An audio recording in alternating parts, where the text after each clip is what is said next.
cheese and chicken. Just waiting on. All right. Could be live. We are live right now on another Mock Draft Monday with your hosts, Johnny Game Time Hicks, Big Travie. I'm Austin Sear. We are the Fantasy Whispers. Y'all are Whisper Nation. Can't wait to get this one started right now. We're doing a 12-team standard league, a little bit different though, and we're no drafting kickers, no drafting defenses. So just 13 rounds of quarterbacks, tight ends, wide receivers, and running backs. We've got a full draft room here. I want to give a big shout out to everybody who jumped online to be a part of this mock draft. We got in the 1 spot, Brandon Stan 26. In the 2 spot, we got Mac from Snap Fantasy Football, username mtout23. Your boy Big Travie at 3, our number 1 fan Jacob Bley at 4, Reed Tyler at 5, Reed's Daddy at 6, BD Tizzle at 7, Johnny Game Time Hicks at 8. We got R Monahan 24 at 9. I Hate Studs or I Hate TDs, one or the other at 10. Which I don't. I hope not. We'll see. We'll see if he really does hate TDs based on his mock draft and the grade to follow at the end. FF Fortune, who's been killing it as of late in the 11 spot, and your boy here, number 12, closing out the bookend. Want to give one plug for next week's mock draft marathon. It's 24 straight hours of mock drafting. New draft on the hour, every hour. Make sure you're subscribed to our Twitter so you can get those live links as they drop. Really looking forward to that, aren't we, Johnny? Yeah. Aren't we, Travis? Yeah, buddy. It's going to be year 2 of this thing, this mega undertaking we do, and we are so jacked for it. We got some big names in the work. We'll be posting, if you're following us on social, we'll be posting all the details, how you can catch your favorite analysts in the industry, how you can catch us. We'll be there for 24 hours of it, so you can really just check in at any time. But if you're in the chat right now and we see there's 7 of you at least, smash that like button. Let's get that up to 7 likes. We'd appreciate that. And then like and subscribe here because that's how you're going to know when we go live this Saturday and Sunday.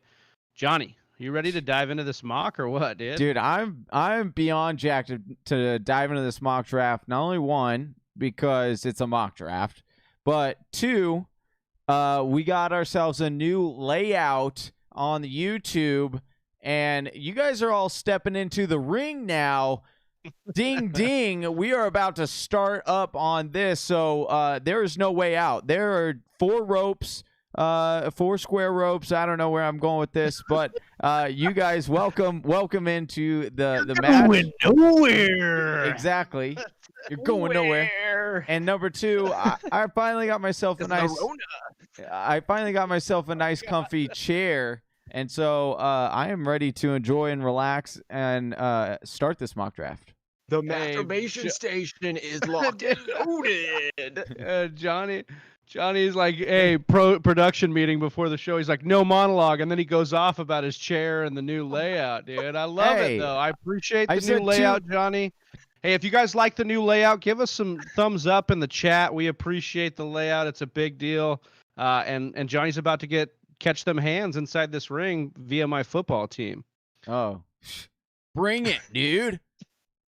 While Johnny's getting this one set up, I want to give a big shout out to everybody now who's in our live chat. The audience keeps growing right now. We got Walker Bass, who just said he liked. Hope you guys are doing well. We're doing fantastic. Johnny's got his race car chair that he's sitting over there. It matches his race car bed. It is really corn. Oh, and his race car pajamas. Hey, yeah, he's just like decked out. And it's funny man. because it's true.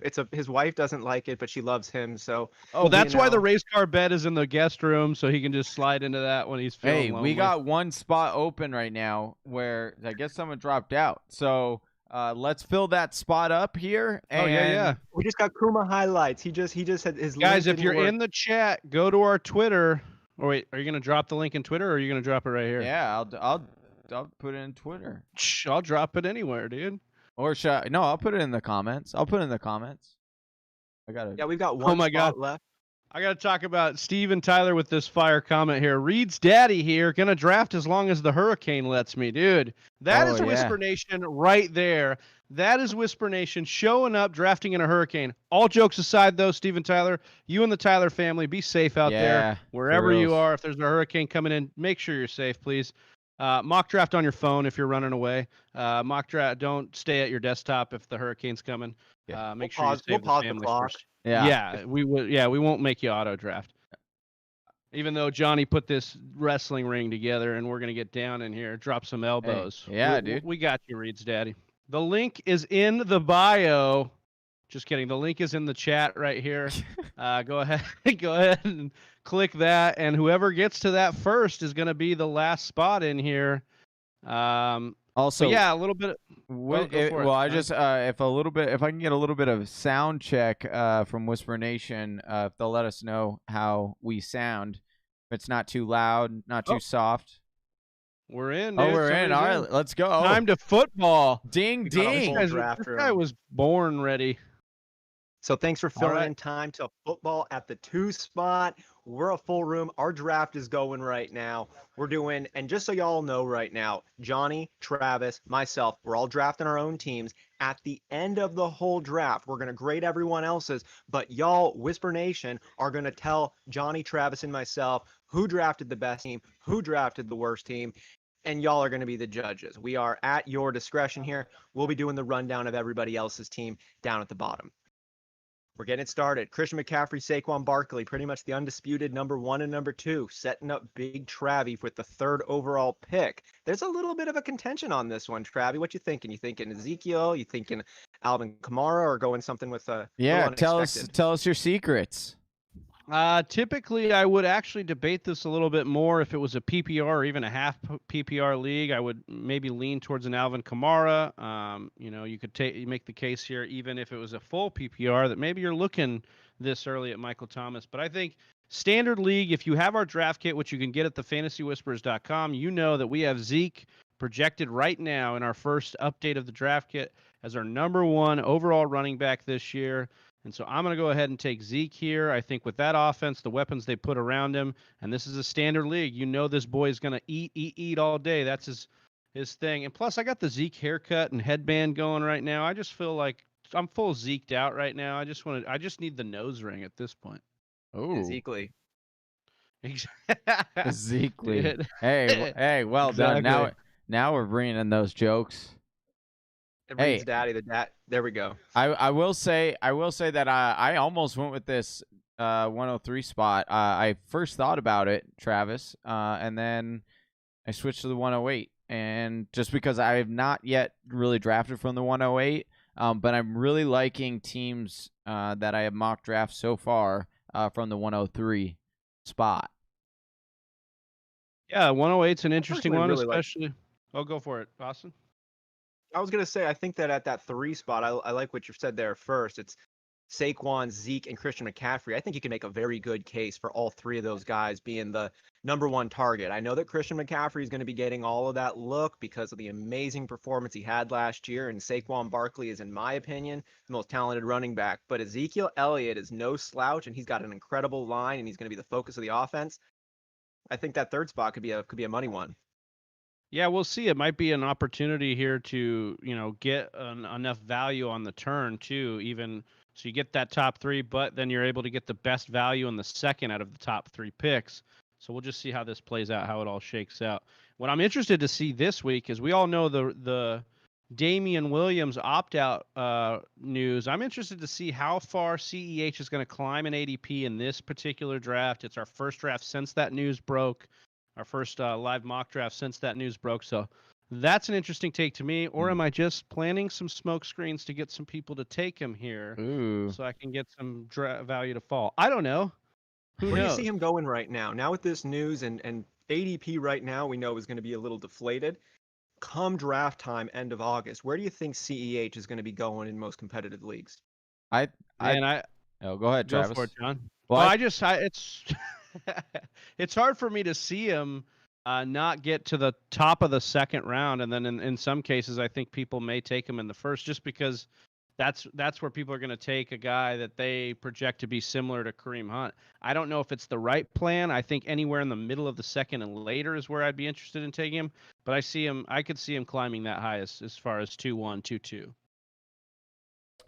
So too. You saw Kareem Hunt, at least in our league of record. I remember that year a few years back when we didn't have a great idea of who Kareem Hunt was, other than he was the starting running back for Andy Reid's Chiefs. And we saw him going right there at the start of the second round in your 12-team drafts. I think that's probably pretty fair for the first running back off the board in this last year's NFL draft. Oh man, we lost the 109 spot here. Oh my goodness. Drafted Joe Mixon and then peace, dude. I would peace after I drafted Joe Mixon too. Like I'm just like, wow, you know you're just gonna do that? Wow, I can't do this unreal. anymore, dude. I think Joe Mixon is an okay pick right there. Personally, it is a little bit of a bummer that they dropped out. I take after Josh that, Jacobs over Joe Mixon. Yeah, I would. Yeah, I would do. But I do want to say that like Joe Mixon definitely has the upside to be a top 5 running back for the Cincinnati Bengals, or behind that offensive line, in what looks to be on paper a really good offense. So Joe Mixon has never really shown the wide receiver, or the receiving prowess out of the backfield. However, I do think that he can be used in that way, and I think that we could see a monster year, like a Todd Gurley kind of year, from Joe Mixon if given the opportunity and he is able to remain healthy all season. Those are a lot of ifs, and I don't think all those will pan out. But certainly the talent is there with Joe Mixon. The only thing that concerns me about Joe Mixon is the productivity of the Bengals offense overall. If they're just not getting first downs, then there's less opportunities for him to run. The talent is undeniable. I love Joe Burrow coming in here, but it's still a rookie. And how many rookie quarterbacks have we been really, really high on that just struggle in their first year? And so if they're not moving the chains, he's probably not moving you very far in your own fantasy team. He's still going to be great, but to get to that elite level, I would need to see him being on a productive offense. Yeah, I mean, that's a point. They were a top 10 offense, top 8 offense in pass attempts, meaning that they were just having to throw the ball over the field. They did commit to the run later in the year, so it's interesting to see if they'll carry that momentum into this regular season. But it's going to be hard to be able to bank on this team being good enough, especially in that division, to have a sustainable run game that will kind of bring you back that first-round pick. If I'm going to swing for something in the end of that first, I'm going to swing for something with a little more upside. And to me, I think that's like a Miles Sanders, a Kenyon Drake, or a Josh Jacobs, So so we saw Johnny taking his second pick, CEH, the aforementioned, to pair up there with Nick Chubb. I love the upside on those running backs. We know Nick Chubb is Johnny's dark horse running back to be a top number 1 running back in fantasy this year. CEH has got a lot of positive arrows going for him there as well. I wanted to ask you guys, though, about the pick taken right before CEH there at the 2-5 spot, and that was Austin Eckler. Travi and I were talking a few days back about the chip on the shoulder mentality that Austin Eckler has, the glow up, if you will, from his off-season workouts. Are people actually sleeping on Austin Eckler this year? Is he really actually knocking on that Alvin Kamara door? And while he's not going to be getting 200 plus touches, he is going to be getting all of those pass attempts coming. I know we got a new quarterback, but is he the real deal, or was it a flash in the pan last season, Johnny? What do you think? I mean, he certainly is a really good running back, but I think part of it, right, was he wanted to prove that he could be a really good running back last year, so he had a chip on his shoulder. He knew he had to carry the weight while Melvin Gordon was out. And you just look at the history size, and they generally don't pan out. Like they're the amount of we say it all the time, how basically each run and tackle is like a mini car accident.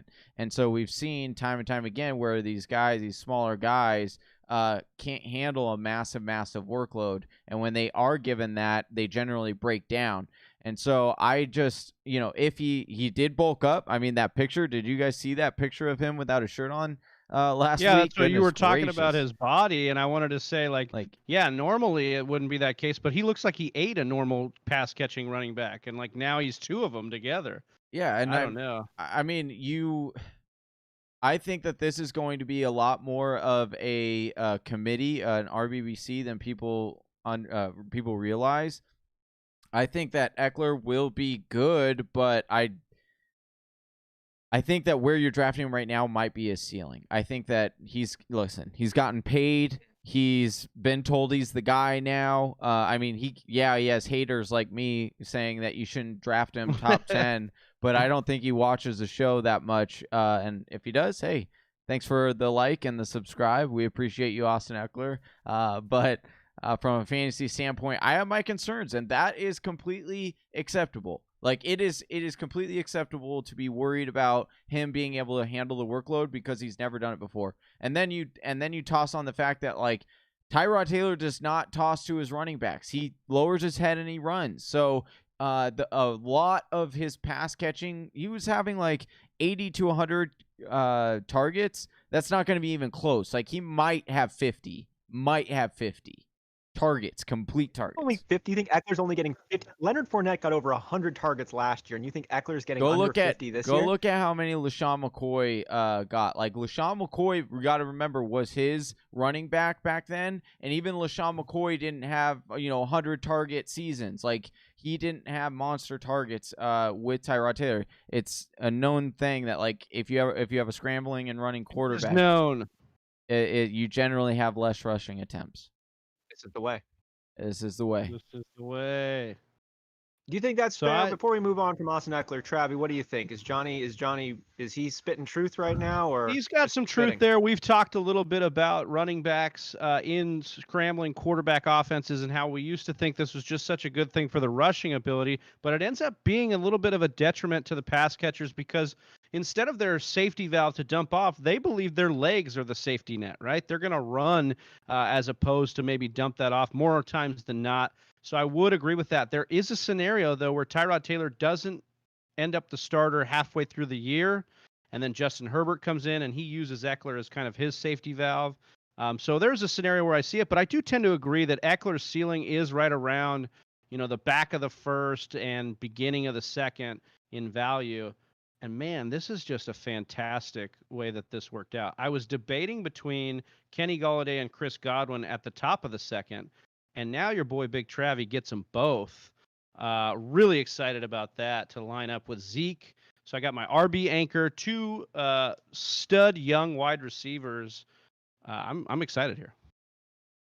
I'm liking that stack there with Zeke, Kenny Golladay, and Chris Godwin in Big Travie's 1, 2, 3 early rounds. Johnny's going to be pairing up someone with CEH and Nick Chubb here in a couple of picks. We're getting a wide receiver run off the board. Any strategy you're aiming for, Big Travie, right now, or just best available? I was going to try and go. I saw Patrick Mahomes kind of slipping. First of all, I need to talk about two things. If he slips, then he's slipping. Yeah, Patrick Mahomes slipping to 2.8, but right before him, DeAndre Hopkins all the way to 2.7 in this draft. Come on, guys. Sleeping on DeAndre Hopkins right now. Nuke is the beast right now, and he's just paired up with maybe the most upside at quarterback he's ever seen. We'll see. I love the opportunity there for Nuke, and I think he's rolling out of bed as a top 5 wide receiver, and he's going right there in the middle of the second. I was going to wait for Patrick Mahomes or Travis Kelce. Neither of those guys fell, so I went from my 3 elite strategy to a value-based. Who can I get that's the best player with the most upside? To me, I love Chris Godwin and Mike Evans, but I'm starting to realize that they kind of pull away from each other. So I don't want to take either of them in the second necessarily. I want to take a guy like Kenny G who has the full-on upside to be the true number 1 there. But then Chris Godwin is my wide receiver too. All that upside baked in, and I got him in the 3rd round. Loved what I was able to do here. And yeah, so to long answer to your question there, Austin, I'm just trying to get the best players available with this position. I think I get a lot of value close to the turn like this. I think you're stacking it up really well there. And I want to talk about one point you brought up there about DeAndre Hopkins. I know he's on a new team this year, but it reminds me of the Wisp perspective I did last season after Amari Cooper went over to Dallas. And the whole bit I did was about players joining a new team either mid-season or their first time coming off of a trade and how their productivity goes down. I don't think we're going to be seeing a lot of that, though, from DeAndre Hopkins because of how clear this role for him is going to be. They're in the air raid system. We know what Cliff Kingsbury wants to do. And Kyler Murray, Rookie of the Year, I think he was held back last year and really never had that number 1. Larry the Legend Fitzgerald is Larry the Legend for a reason, but he's just not the same player that he was before. DeAndre Hopkins is the same player that he was before, and I think they're going to find all kinds of ways to use him, and that Kyler Murray, DeAndre Hopkins hookup is going to be a lot of fun to watch this season. Yeah, I definitely think that I mean, I was a little bit bearish on DeAndre Hopkins for a little bit as a top. I thought he would be 5 at the top 5. But then, thinking back, he was on Arizona Sports Talk Radio today, and they were asking him about the relationship with Kyler Murray and if he seems to have an issue with the lack of practice and all that. And he pointed out, which was a great thing to point out here. Don't forget your pick, man. Okay. No, I know. I was trying to buy some time. Well, I was trying to decide between David Johnson and A.J. Brown. I was going back and forth in my head. But anyway, he was saying he never really had any practice time with any of his quarterbacks, and look at what he's done. And, he's like Larry Fitzgerald for much of his career. He has not had a really good quarterback throwing him the ball. So I do think that he is becoming a value. I mean, certainly 207 is a great value. I thought about him over CEH, but I just couldn't pass up the value of taking that running back right there and the upside.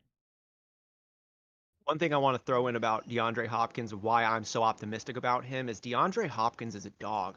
DeAndre Hopkins, if you think about who his quarterbacks have been over his career, from the Matt Schaubs to the whomevers, he's had not the best string of quarterbacks in his career, but he always produces. The dude also never sits out. He's been injured, but he keeps playing, which shows to me that this is a guy who works. This is a guy who's connected to all the intangibles and puts in the training, does all of the behind the scenes kind of stuff to give him that advantage. That Jerry Rice line of, I'm going to do today what others won't, so tomorrow I can do what others can't. To me, that is DeAndre Hopkins totally summed up. And as a Cardinals fan, I'm so freaking stoked that we got him for like next to nothing. Yeah. Johnny, everybody's stoked. Speaking of stoked, on this new layout, but we can't see these other teams at the end here. Anyway, we can scoot that over a little bit so we can see the teams that are picking here. Oh no, they just brought it up in the chat. I want to make sure Whisper Nation can see everybody that we're scooping up over on the back end here. If we're able to show them that. But this new ring layout is, you see what I'm saying? We're just a little cut off here, but yeah, let me see.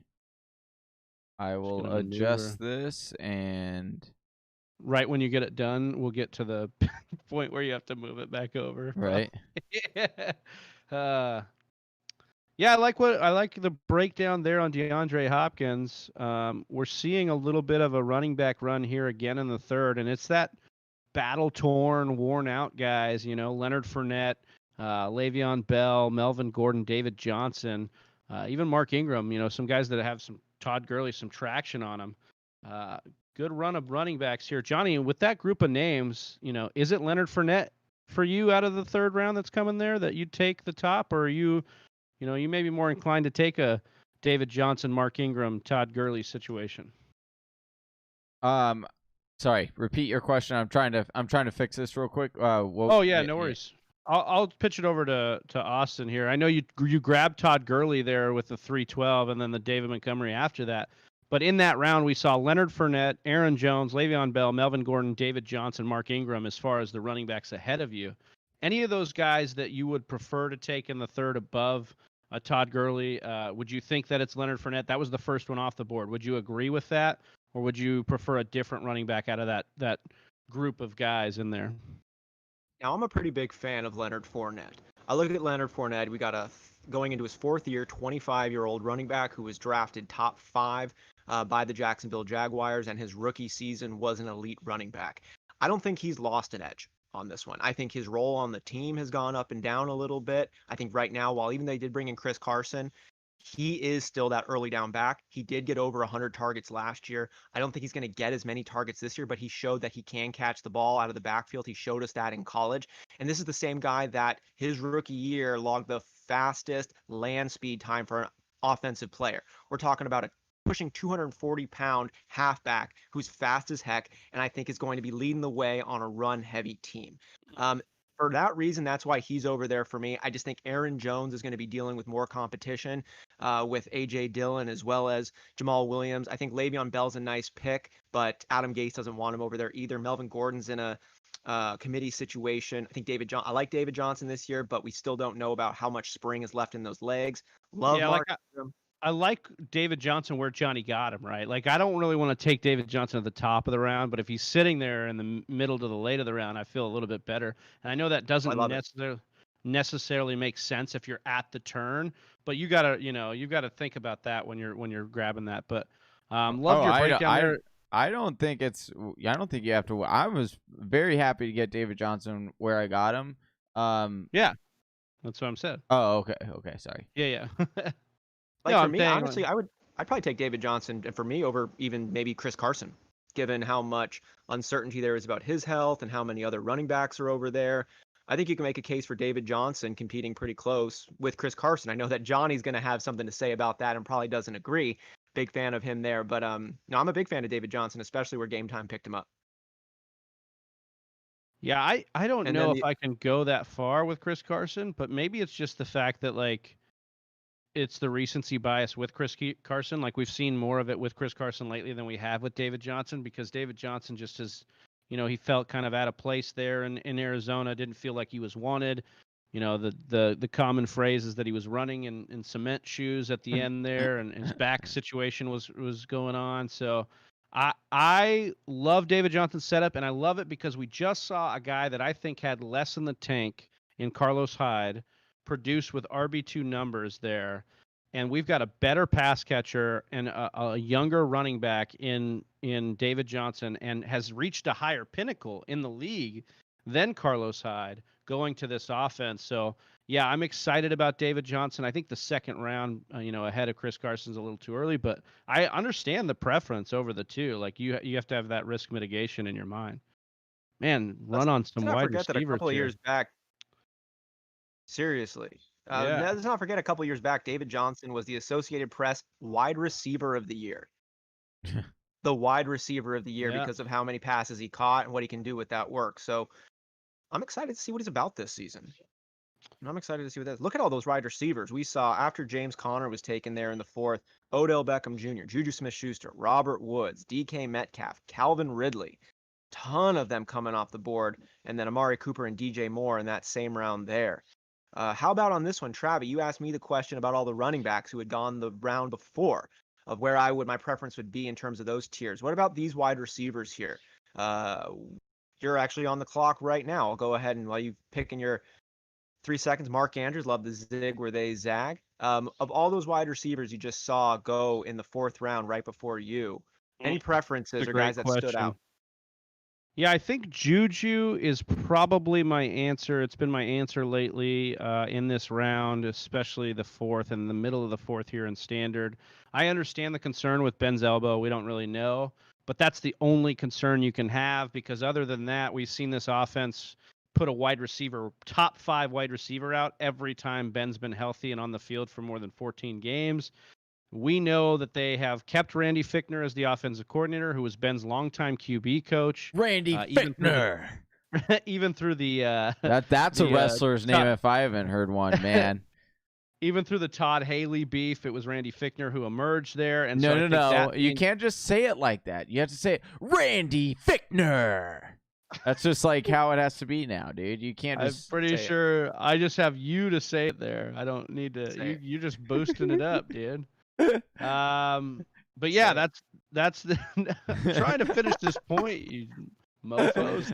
Say it. The point is gone. Take Juju in the 4th. He's got the most upside there. I'm fucking spinning around. Hey, dare.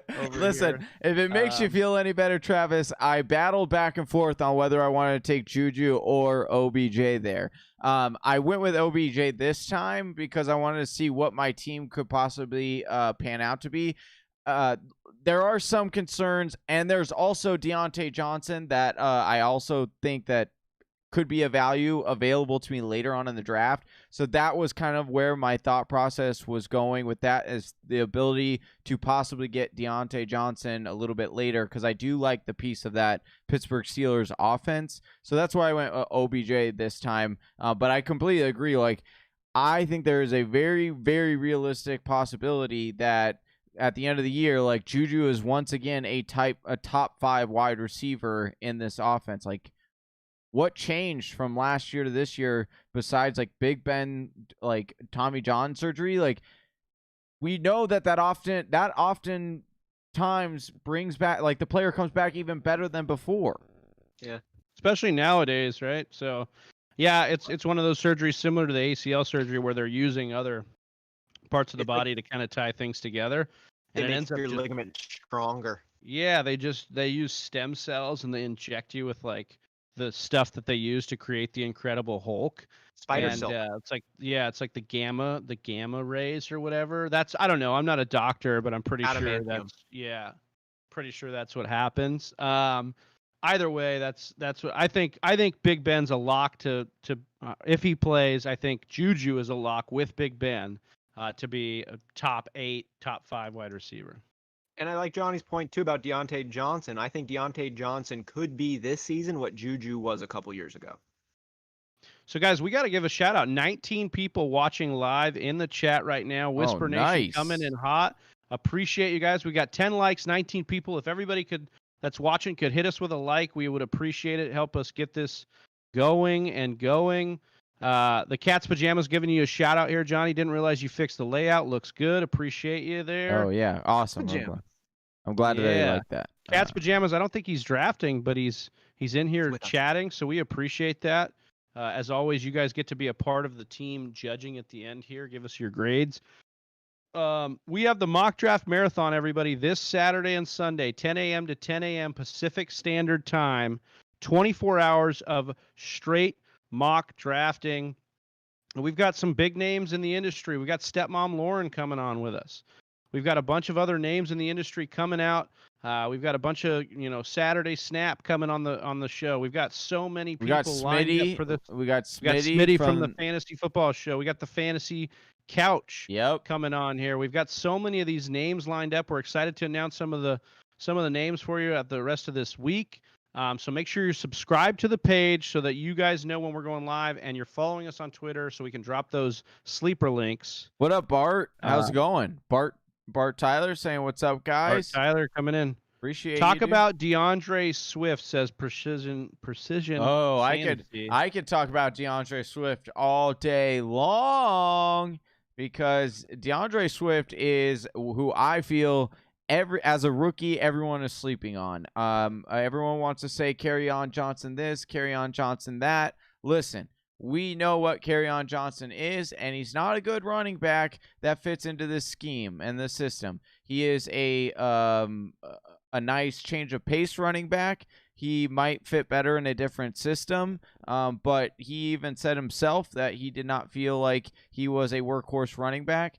And so I think of all the rookie running backs besides CEH, obviously, I think he has the clearest path to being a starting running back the soonest in the season rather than later. Johnny, does Matt Patricia's propensity to start the wrong person give you any pause? Hold on a second. I'm sorry, Austin. Did Johnny just say that he thinks that Deandre Swift has a better shot to start than CEH? No, I said. Okay, I just want to make sure I didn't hear that. Okay. Thank God you didn't. Thank goodness you didn't start that rumor. That would have been hideous. Okay. I just wanted to make sure, dude, because I thought I was going a little cross-eyed. But yeah, I was gonna write a will just to cut you out of it if that was the case. Yeah, exactly. I did have you as my beneficiary on the life insurance. But I scratched you out after that one, dude. Oh, no, dude. What are you going to do? 15 seconds. But I really want to know this answer. Tick, tick, tick, tick, tick, tick, tick. Okay. So, Kyler Murray is boy. No surprise there from Game Time taking Kyler Murray as his quarterback in the I will say it is a little bit of it is a little bit of a surprise, because I almost didn't even check the quarterbacks because I didn't even think he would be there. So I wasn't actually even intending on going quarterback, but the clock was ticking down. I didn't have another idea that I wanted at a wide receiver that I really, really liked at this spot. And running backs, I have a lot. So, yeah. I think I'm not a big fan, as you know, of taking quarterbacks early unless we're going with an elite. But Kyler Murray's got that special flavor where this guy really is got a shot to be the number one quarterback, pretty much a lock for a top 5. And if you can get that going in the 6th round, I'd take that every time. You draft that? Flavor. He's got the flavor in Is that what you're saying? You draft that, dude? Wow. I like it. I draft Kyler Murray. Dude, how about team 9, the robotic team, 5 running backs here to start. Interesting strategy. These are some nice running backs. Like you look at that stable, like that's pretty good, dude. But you can't start They're them looking all. to be trading. Hey, Big all I trader want now. to say is this guy, whoever was in the 9 spot, they must have just gotten really scared. I just gotta say, don't you do it, Jacob Bley. Do not do this to me. First of all, I swear to God, dude. Wow, he's going to. He's definitely going to. But I will just say, luckily for, the 9 spot must have taken it personal when we said you're going nowhere, and he was just like, "No, I'm out. Peace." He's like, seriously, I can go somewhere. Yeah, like I'm definitely gone. Like, you don't tell me I can't go anywhere. Yeah. Don't do that. And then like he King did. Crumbly. Which is it's just unfortunate. I feel bad because there were a lot of Whisper Nation that wanted a spot. They wanted to get in this mock draft, and unfortunately, someone dropped out after picking Joe Mixon. There's no way he doesn't take this guy. Oh yes, thank you. Oh. Thank you. Who Where are are you you hoping to going? get, Yeah, Travis? who are you? Hold on, don't. I wanted Darius wow. Geis here. And, Geis, baby, huh? Feeling nice with Geis here. It's rounding out. Hold on, Travis. Exciting... The news that Bryce Love is cleared to resume football practice, that does not concern you at all. No, did you read the headline of that news blurb of the guy they were really announcing that was cleared for practice there? It was Darius Geis. Bryce loves this kind of guy underneath. They're not really. Yeah, I wasn't Geis gonna lie. I didn't even look at it past the headline because I was like, it doesn't even matter. Like, guy, you've already got me sold on Geis. Doesn't matter. Like, just keep going. I just think the upside's there, man. It's there for a guy you can get in the 6th round to be, some scouts considered him a 1st-round talent in the NFL draft. It was just the issues with injury and some of his off-the-field stuff. But he backed up Fournette at LSU, and then he showed up as a really all-around bell cow back. We just talked about some of these ligament issues. Being able to, people can withstand those. AP's come back from, speaking of Washington. So I like Darius Geis. I think the upside's there in the 6th round. Why not? As in an RB anchor strategy where I've taken a lot of other skill positions heavy, Geis is a nice piece to round out my team. People are sleeping on Geis. I think that Geis, it's just the injury concerns that are scaring people off. But when we saw him come back last season from another injury, that time he had on the field was profound. Dude was shaking fools, running them over, and really helping out his team. And I know that there's question marks about how productive the Washington offense is going to be, always. But if Geis is that guy, and he's just healthy, which we know you can't really predict, this is a steal in the 6th round. This is a talented starting running back that you're getting in the 6th. That's a great pickup there. Appreciate that. But he breaks his leg. Oh my gosh. Lando, are you serious? Speaking about, oh my goodness, reach for your guy. Like, I should have done that. I should have done it. I was thinking about going Will Fuller, but I was like, that's such a reach to go in the 6'5" spot for Will Fuller. I thought there was a good shot that I was going to get him midway through the 7th round. That's Brandon. Oh, it's Brandon? Yeah, Brandon. Brandon Stan. Brandon over here taking. Ooh, I tried to figure out what Johnny was yelling about. I almost ran out of time, but hey, it's just got it in, dude. Wow, taking Tevin Coleman, huh? Look at Do you this. think that backfield is going to be working out right now? What's the thinking on that one, Travi? We know whoever's running the ball for San Francisco is getting like 5 yards per carry and just beasting out chunks of yards. Look, But there's a couple of running backs over there. Yeah, I'd be lying to you if I knew who it was, but Johnny's kind of sold me on the idea of taking Tevin Coleman. You can take Mostert. I don't think Mostert's too far off. He's going in the 5th. If he stays around there, that's not bad. The upside's definitely there. For a guy that beasted out for this team, especially late in the playoffs. But Tevin Coleman is a guy that Shanahan likes. He's been in the system, and look, Mostert was complaining about his contract. Why? Because Tevin Coleman was making more than him, and he wanted to make as much as Tevin Coleman, and that's how they brought this contract in.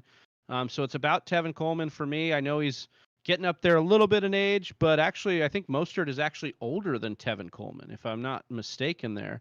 And I think that there's a situation here where Tevin Coleman actually ends up with the most carries here. And so I like Tevin Coleman. Man. Hold on. Let me get this straight. In the 7th round. Hold on. Let me get this straight. What? You're telling me that Raheem Mostert performed for 6 games and he really believed that he was as good or worth the value of Tevin Coleman, who has been doing this for, I don't know what, like 5 years now, and he's been like a really pretty solid running back for 5 years, and this guy does it for 4 to 5 games, and all of a sudden it's, hey, I want the same amount of money as Tevin Coleman? Unbelievable. Get this guy out of here, dude.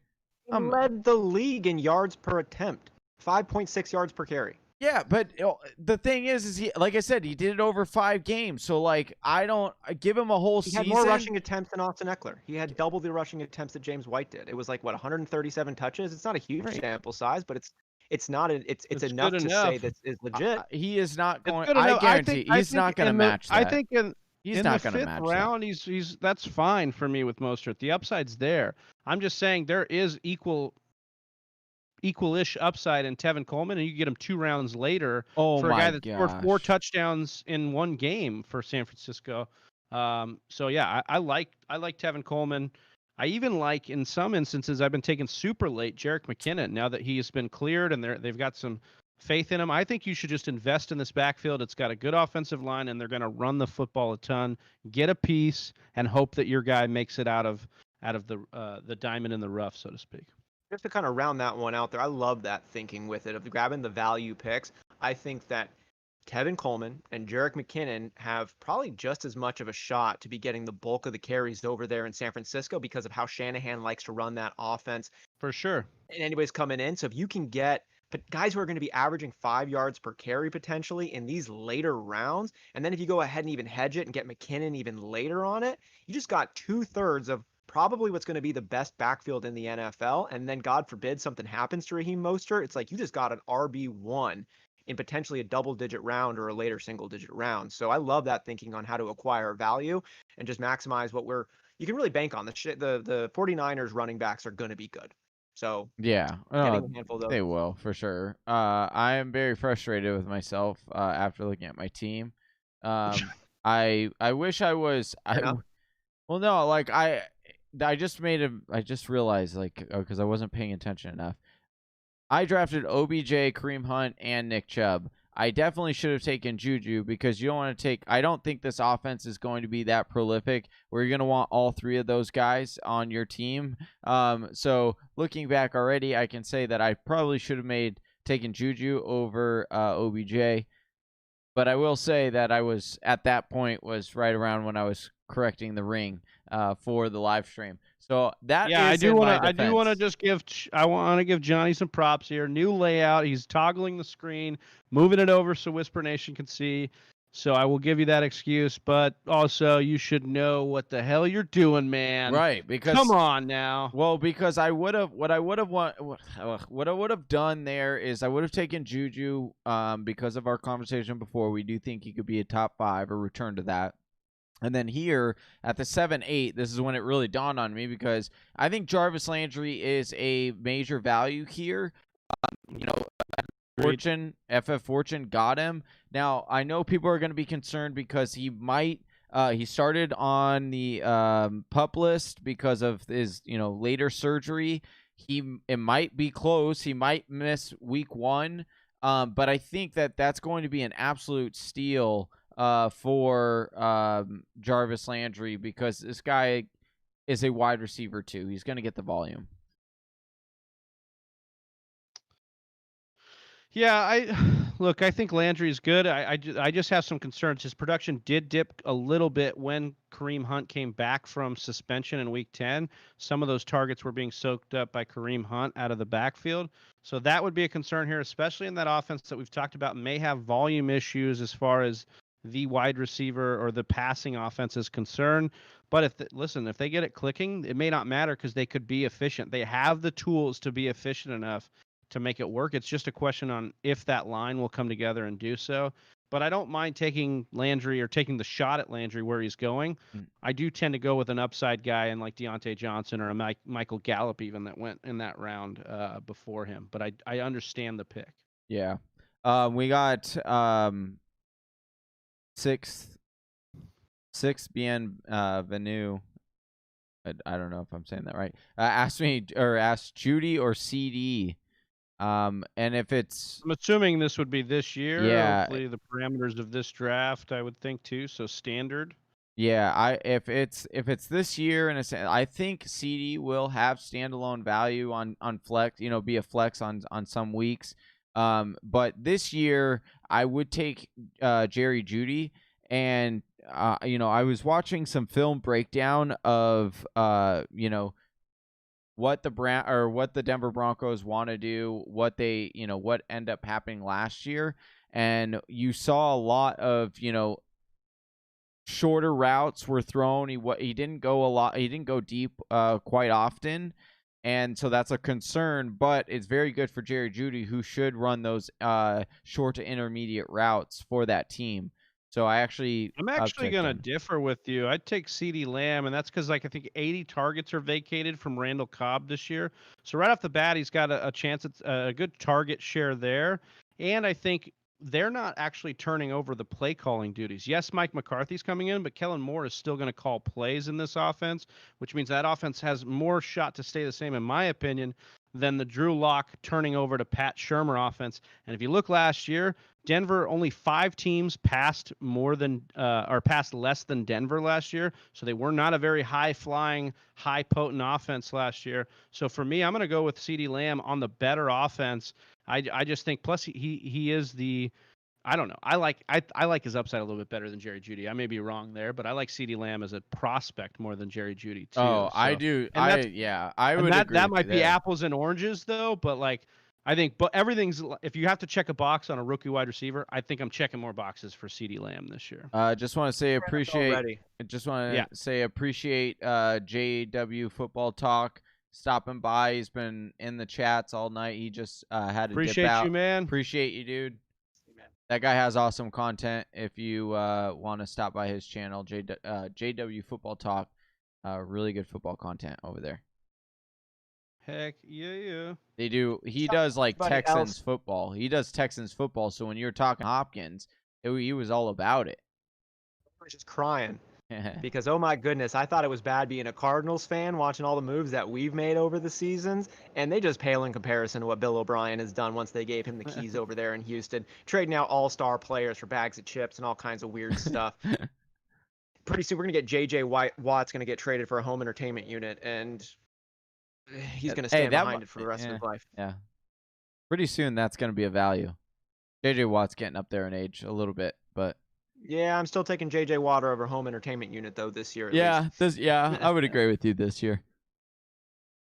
Probably on this one. So we're starting to get into a little bit of the mucky mucks with it. Some of those number 2 running backs that you're hoping.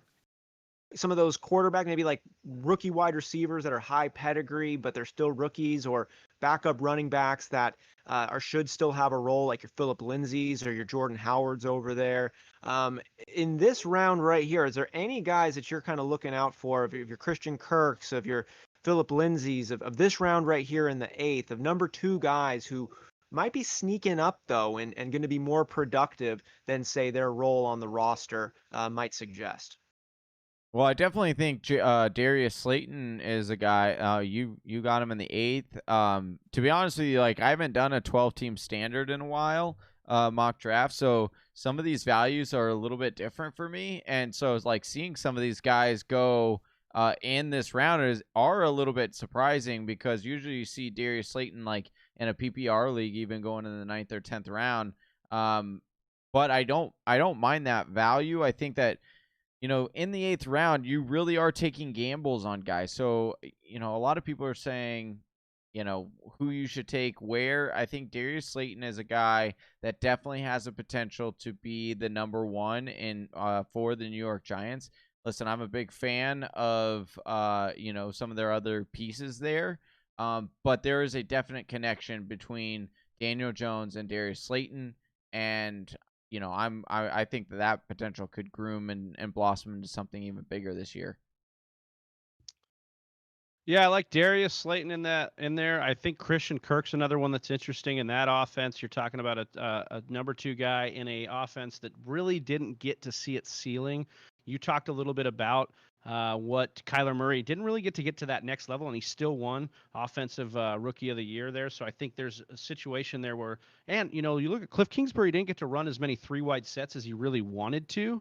And so I think that's a situation that we could actually see with DeAndre Hopkins, with Kenyon Drake for a full year, getting it done. And then Christian Kirk ends up being a big beneficiary here for me. So I like Christian Kirk in that round.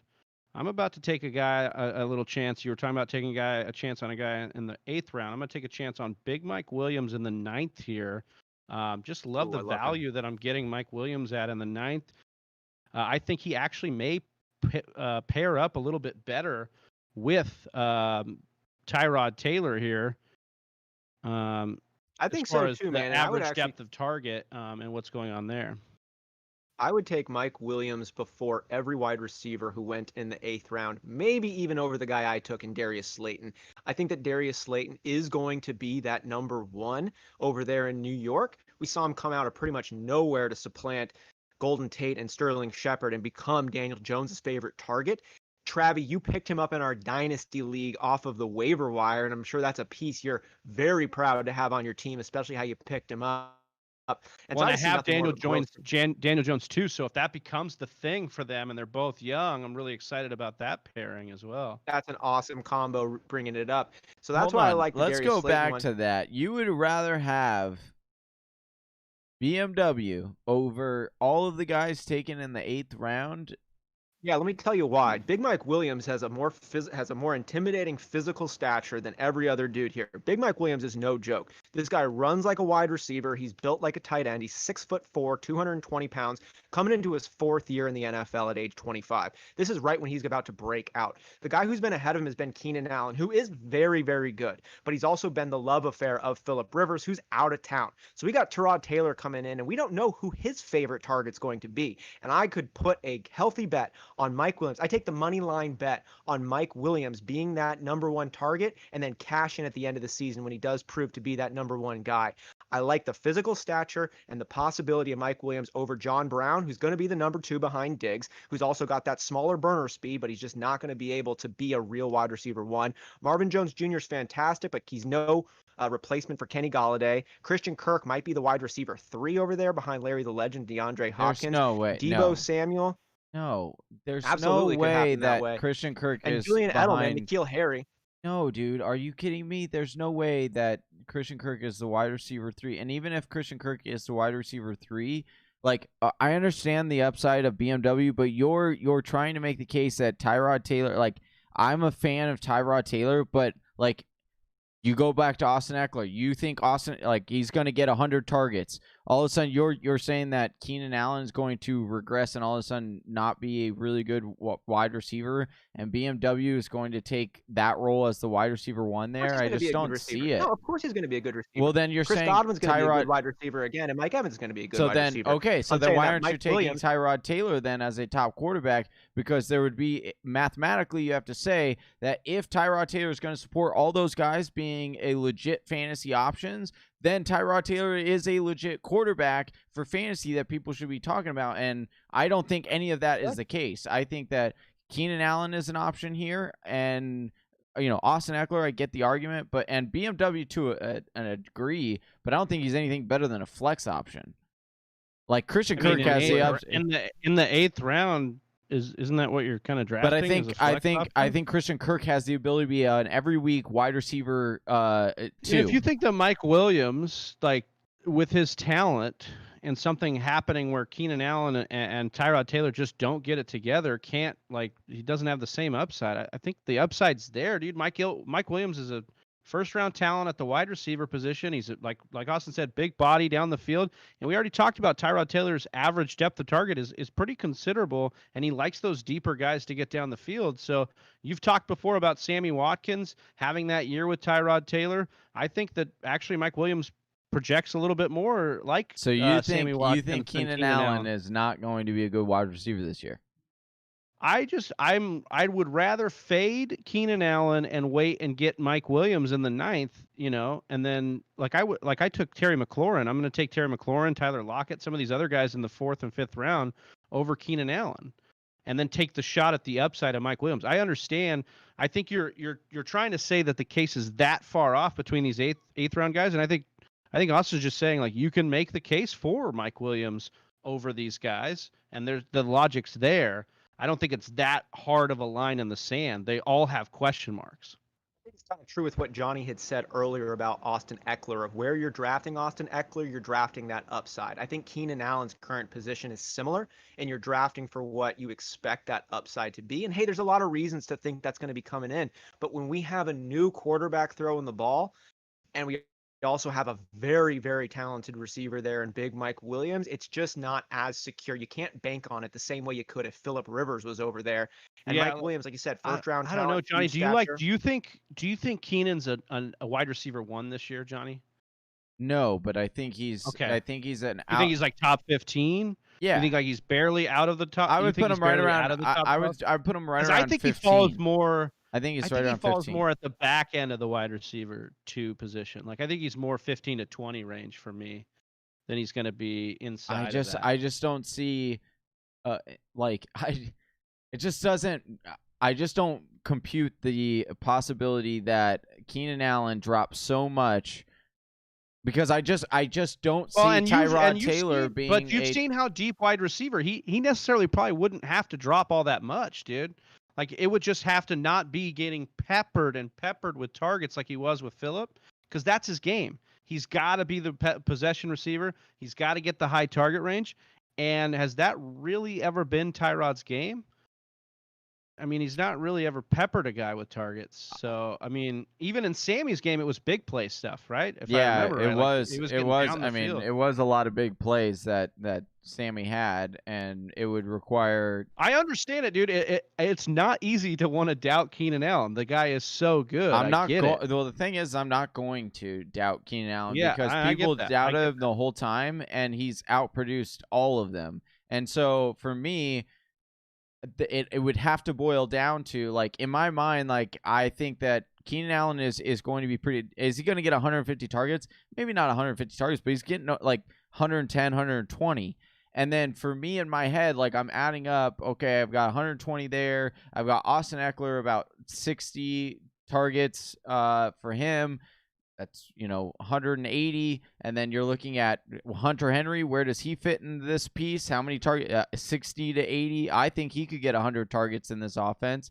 So you're starting to add up all these targets, and you're saying, okay, well, how many is left over for BMW? And then at the end of the day, it comes down to, if you think that all these guys you're projecting are high, then you therefore have to say Tyrod Taylor is going to be a high fantasy quarterback, because it's impossible for him to produce all these good fantasy players and not be a good fantasy option. Are we not talking about Tyrod Taylor enough then? I remember Big Trav taking Tyrod Taylor in the 5th round a few years back. Oh, what a zing, dude! What a zing! And it was a couple years over that at this point. Yeah. Never, man. People don't forget. The cat's pajamas says he's avoiding both Keenan Allen and Mike Williams. I think that's probably more of the right answer, if I'm honest. But I think Mike Williams' value in the 9th, like, for the risk cost. And I think I like, don't get me wrong, I think Mike Williams is good. Like, I think that I'm fine with where he went in the 9th. Yes.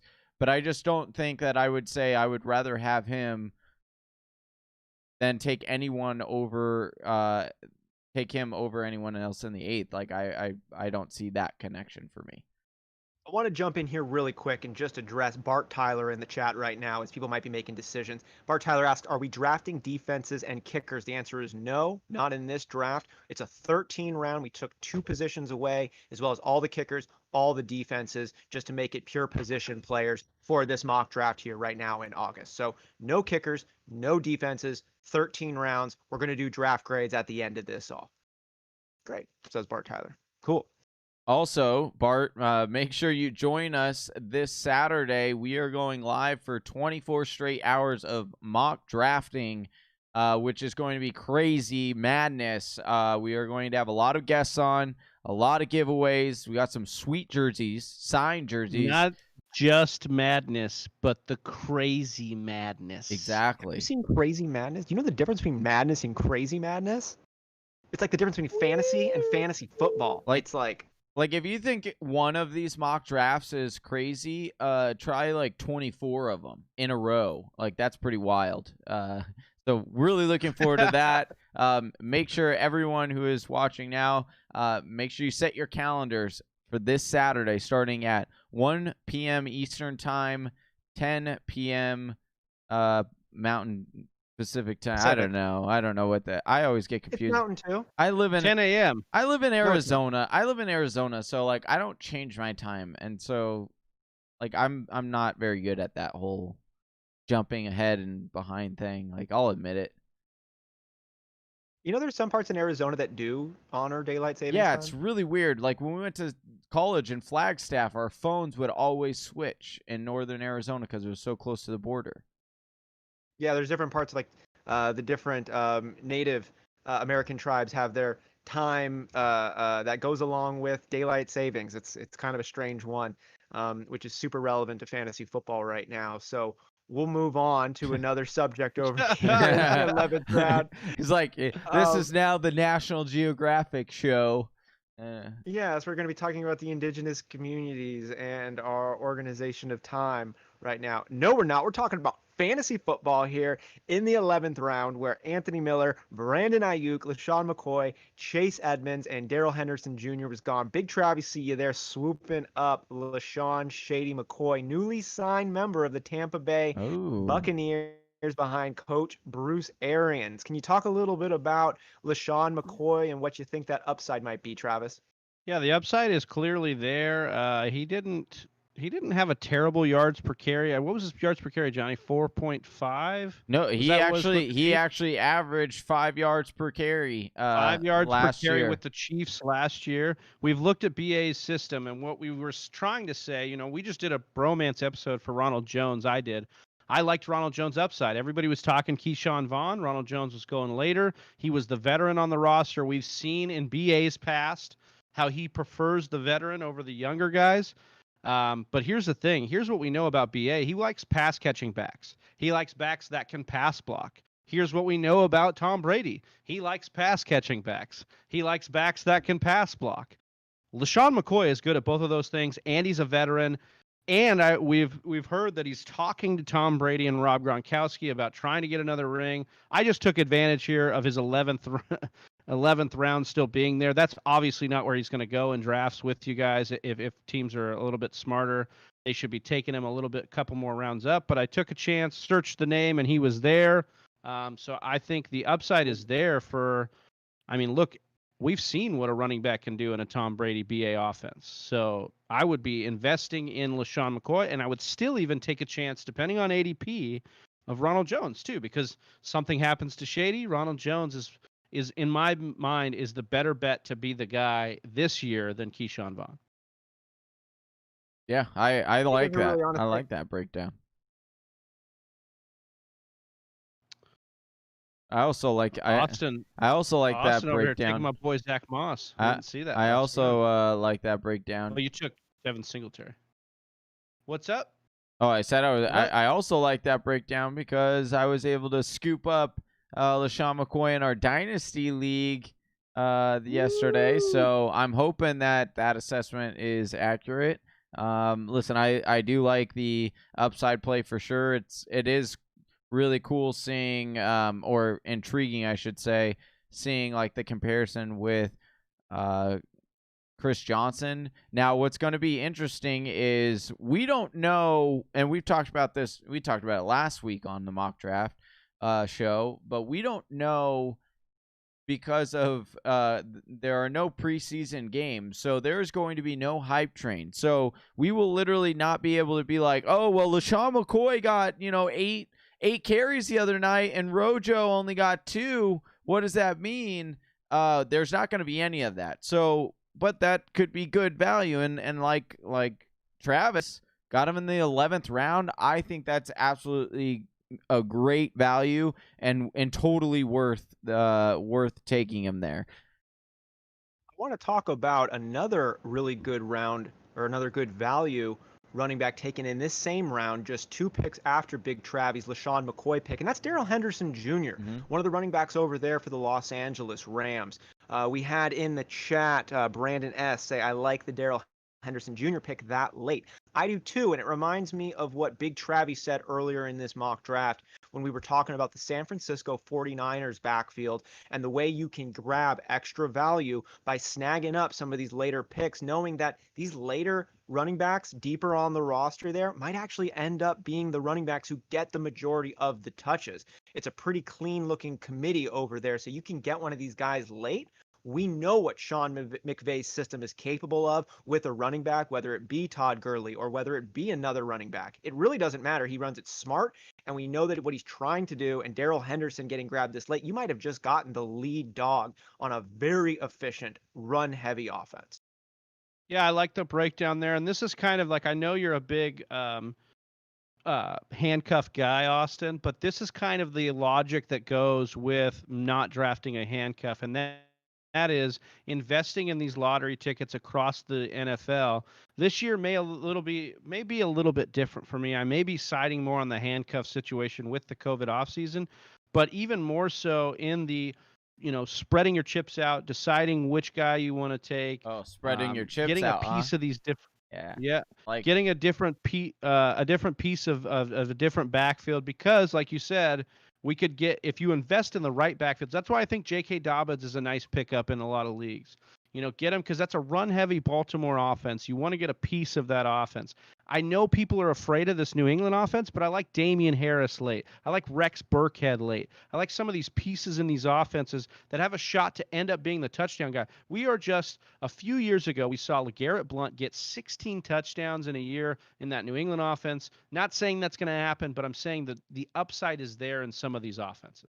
You called me out, though, on the handcuff piece, and I got to address that because it's not always just about grabbing a handcuff the way that I view constructing my roster. Yeah, I'm a big handcuff guy for the guys on my own team. If you look at the way I drafted my squad here, I took Devin Singletary and I took Zach Moss. I took David Montgomery and I took Tariq Cohen to back those ones up. But I'm very, very happy grabbing guys like a Daryl Henderson, grabbing guys like LaShawn McCoy, grabbing guys like Tevin Coleman, such as you did.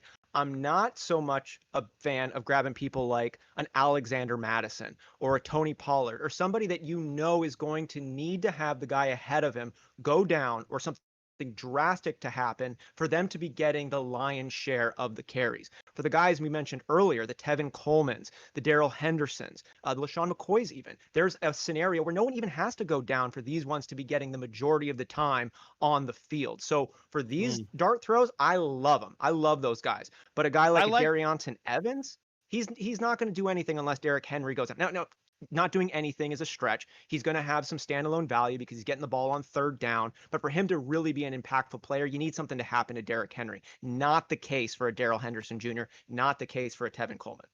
Yeah, and I like what you said there. Like, make sure your handcuffs, you're fine with handcuffing as long as you can see the clear path to value right away in that handcuff. Like, let's not just take the backup on the depth chart. Like, know that they fill a role for that team, and they would not only maybe have a role today, but have a role especially if the guy went down. I think that's huge, Travis, because how oftentimes have we thought or said we knew who and case in point, like one that comes to mind was a couple years ago when who was it that went down for it was the whole Kareem Hunt thing went down for the Chiefs, right?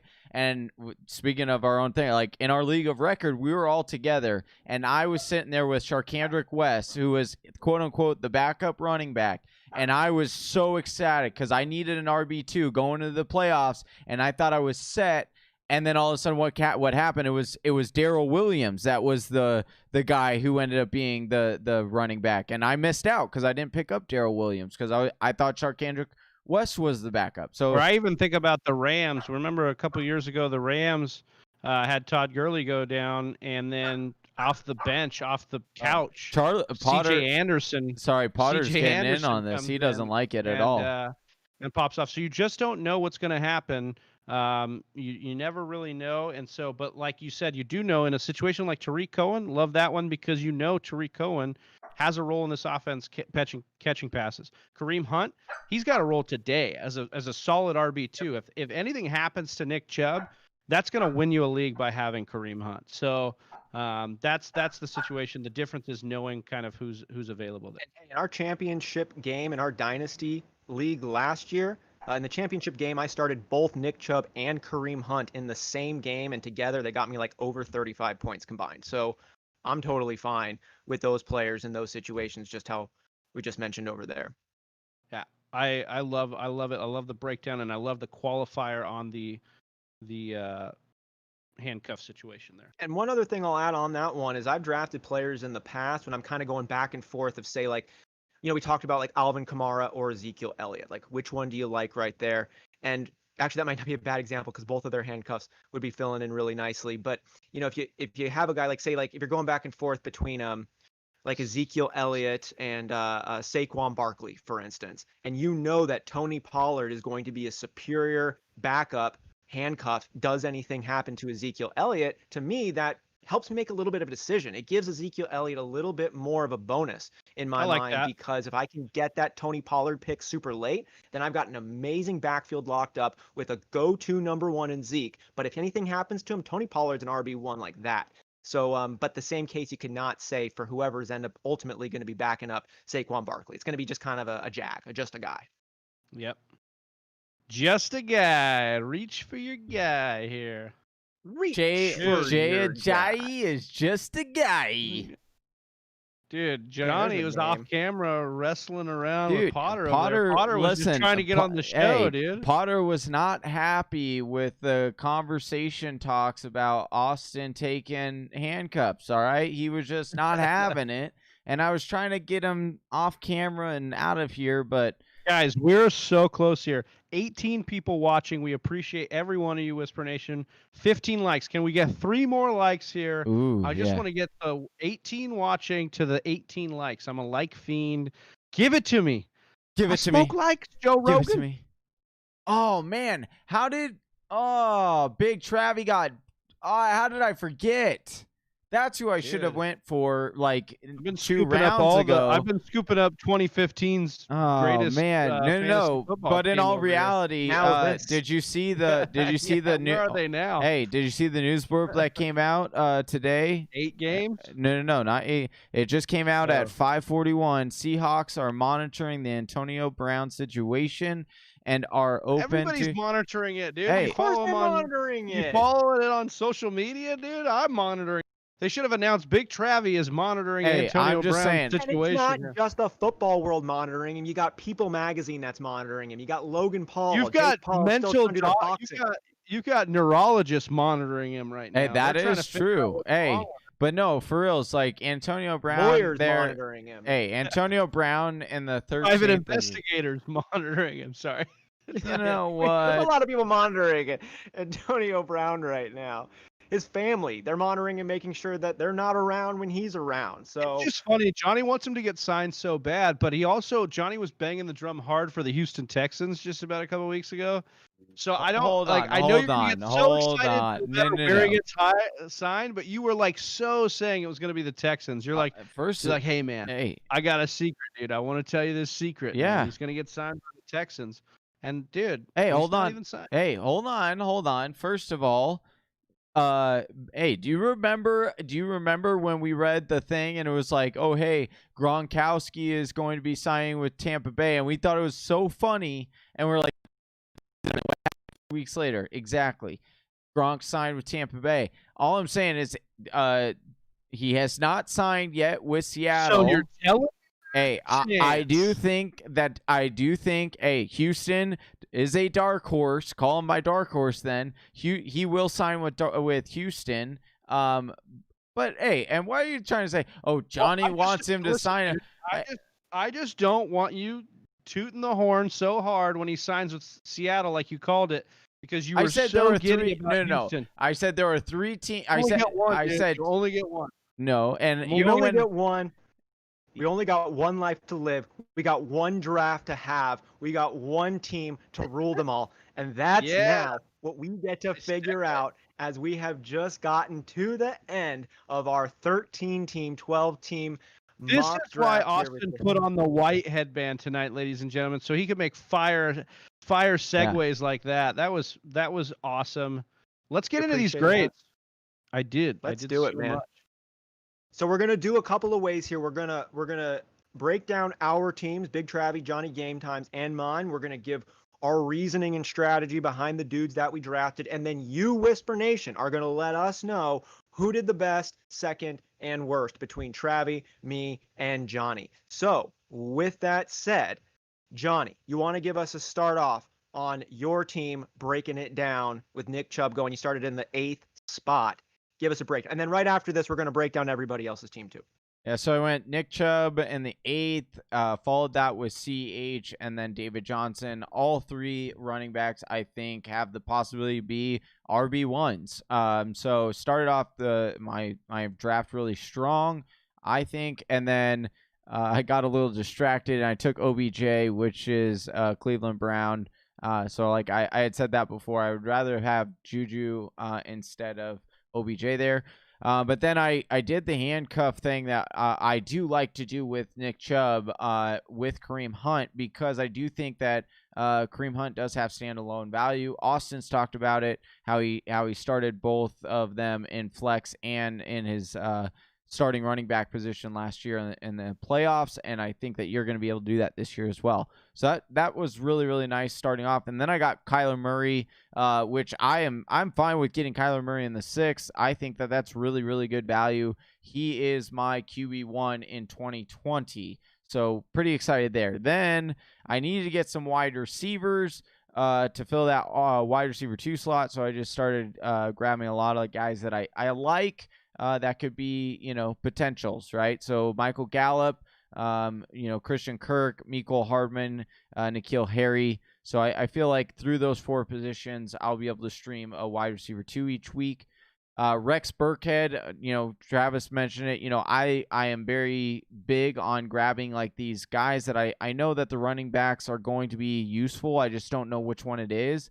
And why not take a stab at those late in rounds? And you might hit fantasy gold. And then I need a tight end. And I love doing this, grabbing 2 high upside tight ends, because there's about 5 of them that I think could have the potential. One of those guys could have the potential of being a top 5 this year. So I like grabbing 2 of them and rolling the dice. And Mike Gesicki and Jonnu Smith are those 2. You gave yourself a hard time at the top of this draft. I really like how it shaked out for you, Johnny. I thought you did well here. Maybe it was a recovery thing after you found out you were drafting that many Browns, but I really like what you did here. I think it was solid all the way.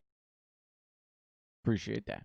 I don't see a lot of wasted energy in here, and I really like, Johnny, how with the Michael Gallup, Christian Kirk, Mecole Hardman, N'Keal Harry, a lot of guys in there with high upside. You don't need to start all of them. I think a couple of them will probably end up hitting, and sometimes you just hedge your bet that way and grab enough upside guys that you're excited to get going. So I like this draft, Johnny. I think this is pretty well done. Appreciate it.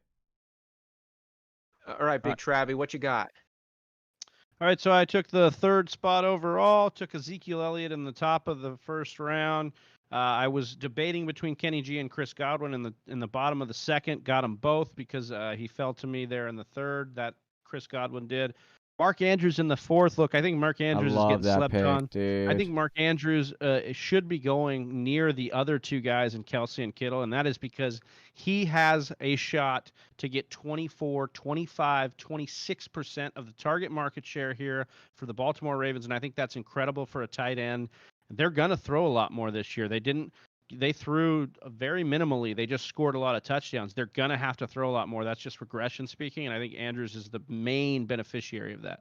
Terry McLaurin in the fifth, I just thought was a screaming value again for a guy that's going to be the number one wide receiver, probably undoubtedly in an offense that is going to have to throw a lot, and it looks to be a little bit quarterback proof. Not only do you have Dwayne Haskins, who Terry McLaurin played with in college, but let's say something happens to Haskins. They've got Kyle Allen, who just made DJ Moore a top wide receiver last year. And then if Kyle Allen isn't the answer, Alex Smith just got cleared. And so Alex Smith is a guy that we trust at the quarterback position to kind of get it done. So I like Terry McLaurin here, and I think he's getting slept on in a big way.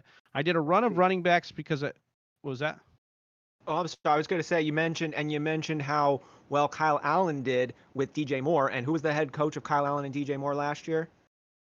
Ron Ron Rivera. Rivera. Who's the head coach right now of Washington? And not even the head coach. The offensive coordinator was Scott Turner. That's Norv Turner's son. Oh, so there is a linkage there. I think Terry McLaurin is actually Johnny's bromance. So shout out to Johnny there. He's been selling me on Scary Terry for a long time now.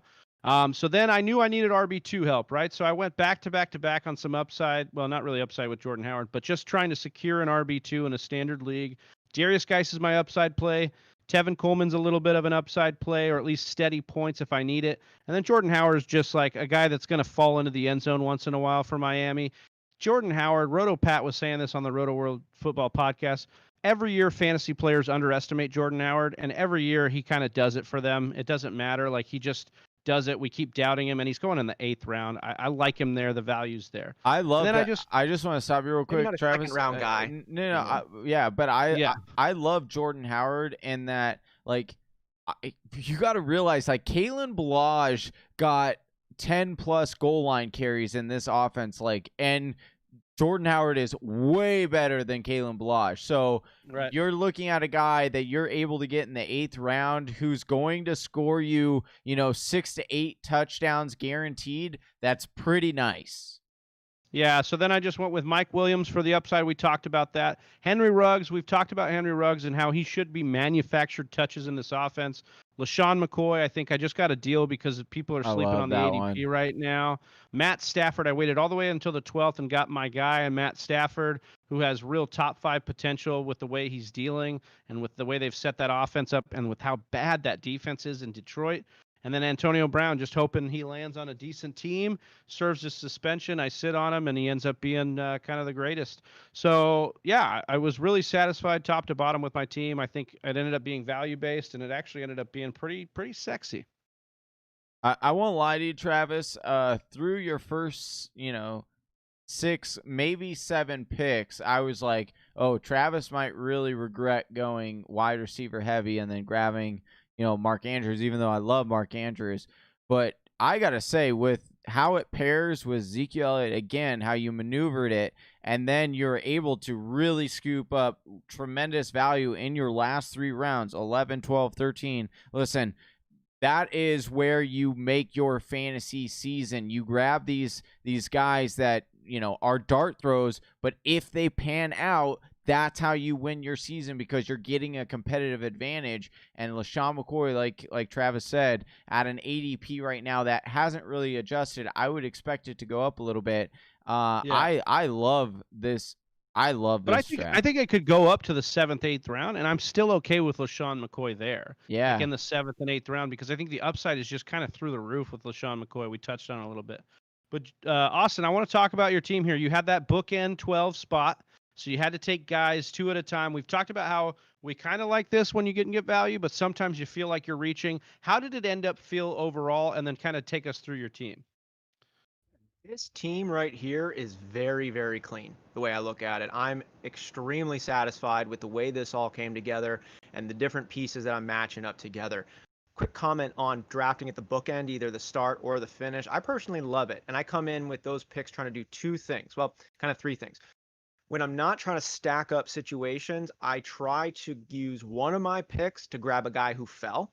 Usually there's one guy who fell. You get a really good value pick there because someone didn't pick him up. It's like, oh, there he is. So I grab that value guy. And the second pick I use is reaching for my guy because I'm not going to get a go again Reach for your 24 guy. Reach for your guy. You have to when there's at least 24 picks or 22 picks coming before your opportunity to snag him. So it's kind of fun. It's like, yeah, I might be getting him a little bit early, but there's no chance in hell I'm going to have him on the backside. So get the value guy and then take your guy. And then it just kind of allows you to set it up. And I set up this team in my ideal scenario. Let me break it down here. I went with the two elite wide receivers back to back there. I was really considering the running backs. You know, I like going running back heavy early and taking dart throw wide receivers later. But the idea of pairing up Julio and Tyreek is just so sexy with that consistent play of Julio Jones, that elite upside of Tyreek Hill. You know, he's going to get you a 75-yard touchdown. It's always a possibility right there. And Julio Jones is Julio Jones. Following those stacks of wide receivers, three early down lead dog running backs in Todd Gurley, David Montgomery, and Devin Singletary. And then jumping ahead, also paired up their handcuffs or number two on the depth charts with Tariq Cohen there in Chicago and Zach Moss over there in Buffalo. So this is going to give me it's a good thing you got Zach Moss. Not to cut you off, but it's a good thing you got Zach Moss because Devin Singletary, I don't know if he's the lead down there. Yeah, that's not I like true. what you did to pair up your backups there. And if we're dealing with some question marks over there in Buffalo, I can have the Buffalo running back sitting on the bench while I'm starting David Montgomery and Todd Gurley. Tariq Cohen, as we said, is going to have standalone value, and God forbid anything happens to one of them, they just got an enormous boost in value. So really happy with those running back people put together. After my elite two wide receivers, went ahead and grabbed Stephon Diggs as my third wide receiver, and then Darius Slayton there as another potential. So if Stephon Diggs is hitting that upside that I think he's capable of, I'm stoked on that. Darius Slayton, I think, has a really high floor from what we saw last season, so I'm happy there. Took Rob Gronkowski right before that. Upside play with tight end. We obviously know the connection he has with Tom Brady, but to mitigate the potential of new team, he's taking a year off. Maybe he's going to be a shell of what he once was. Stoked I was able to grab Noah Fant down there in the 12th. Yeah. Travis, you had a great breakdown on Noah Fant last week. What are you looking for in a breakout tight end? You're looking for high draft pedigree, aka physical intangibles, and that elite level of athleticism, which Noah Fant has. We're also seeing him on a team in Denver that, yeah, we know that Cortland Sutton is the number one, but the last 4 games of the season, the dude didn't break 80 yards. And Jerry Jeudy is over there being the number 2. So I'm going to say there's not a hard number 1, which gives a real nice opportunity there for Noah Fant to be one of those playmaking tight ends. And if I can get him there that late, I'm really excited about that. And then I took Matt Ryan as my quarterback. Always fun to watch him throw to Julio Jones. And then as Mr. Irrelevant there, Josh Gordon. If he does get signed, we all know the possibility there. We both took the 13th round, troublesome kid. Who gets signed first, Antonio Brown or Josh Gordon? I love it. That's nice. Yeah, I like this team a lot. You can tell that Austin's drafted in a 12-team standard league. For those of you that don't know, our league of record, the only league that matters, is a 12-team standard league. And Austin drafted like kind of not very much like he would draft before. I don't know that you've ever really done the upside down technique that you kind of did today with the wide receivers. Yeah, it really kind of panned out, actually. It did pan out because you did go running back heavy again after that. And I think you then were able to pair your handcuffs and legitimate handcuffs, as we talked about when we were discussing the handcuff strategy. But then I also like what you did, like the upside of Gronk paired with, okay, if that doesn't work out, I got Noah Fant, who's got similar upside this year as far as breakout tight end ability. Yeah, I like this team a lot. I think it's solid, and I think you did really well for being at the end, not only at the end, but upside down to lock up a stable of running backs that you did with the upside at wide receiver. And then Matt Ryan was hanging around there so long. Like I almost took him in the 11th too. I like that you got him in the 11th, the back of the 11th. He would have been there for me at the 12th. I would have really had to consider him or Matt Stafford. So I like that pick too. Let us know, Whisper Nation, between Johnny, Travis, and my team. How'd we do? Whisper Nation is saying that Travi's the victor here between the three of us, and then Austin and I both. We've got some people like Austin's team. They tie Austin and I's team, but I think the overall victor goes to Travi. Big Travi is the winner this week. I think between these three. But we are not here for us. We are not here to judge each other's drafts. We are here to. This is the meat and potatoes here. Yeah, this is the meat and potatoes. Let's get down and dirty with breaking down our Whisper Nation team here. Let's start with real freaking naughty. All right, let's start with FF Fortune, who is already in the listener league. He always drafts really well, and we will start to break down his team. So, Austin, you want to break down FF Fortune's team here? The 11th spot, he took Josh Jacobs in the second round, pairing up that running back with Kenyon Drake out of Arizona. Went on a run of wide receivers then with Allen Robinson, DJ Moore, and Cortland Sutton, a bunch of number ones over on their respective teams. Cam Akers, he took in the 6th. A couple of wide receivers again in Jarvis Landry and Julian Edelman. Josh Allen is going to be his starting quarterback. Sony Michel is another backup running back for him. Jared Cook is his tight end. And he closed out the draft with Justin Jefferson and Hunter Renfrow. Like that draft. I have seen some amazing drafts from FF Fortune. This is a really good draft, I think, from FF Fortune. Again, I love the first 5 picks, but for me, once you get to Cam Akers, kind of what we were talking before about guys you don't necessarily know who's going to be the lead dog over there. I guess in the 6th round, Cam Akers is the best bet to lead the way in the Chargers backfield, and whoever Sean McVay's halfback is going to be very valuable. So there's no problems here. This is a really good team. This is what we're expecting to see from FF Fortune. I think that there's no real weaknesses over here. I'm going to give this one an A-. Yeah, I think I'm with you. I was going to say B+, so I might as well push here. The one weakness I think for me would be Josh Allen, but he got him in the 9th, and I think that's fine value. And Josh Allen at least has the upside of rushing. I just don't know if I buy Josh Allen this year, but he's been going in the 7th, so to get him in the 9th is nice value on that. Moving down the way, we got. Wait, Big Travi? What did Big Travi say?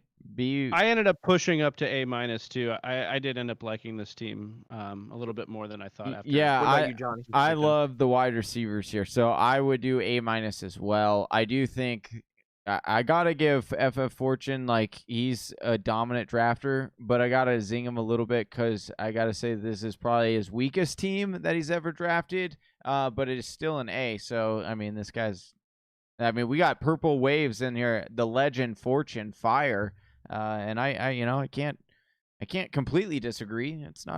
We can't SSD all the time. The only thing I will say is because he has had such amazing drafts.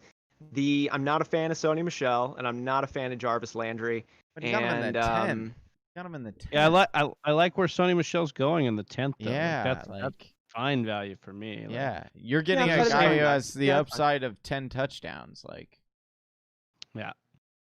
And right. Yeah. All right. Now we're just expecting a lot of good stuff from him. Now on to I hate Johnny. TDs. Tell us what you think about I hate studs. I hate TDs.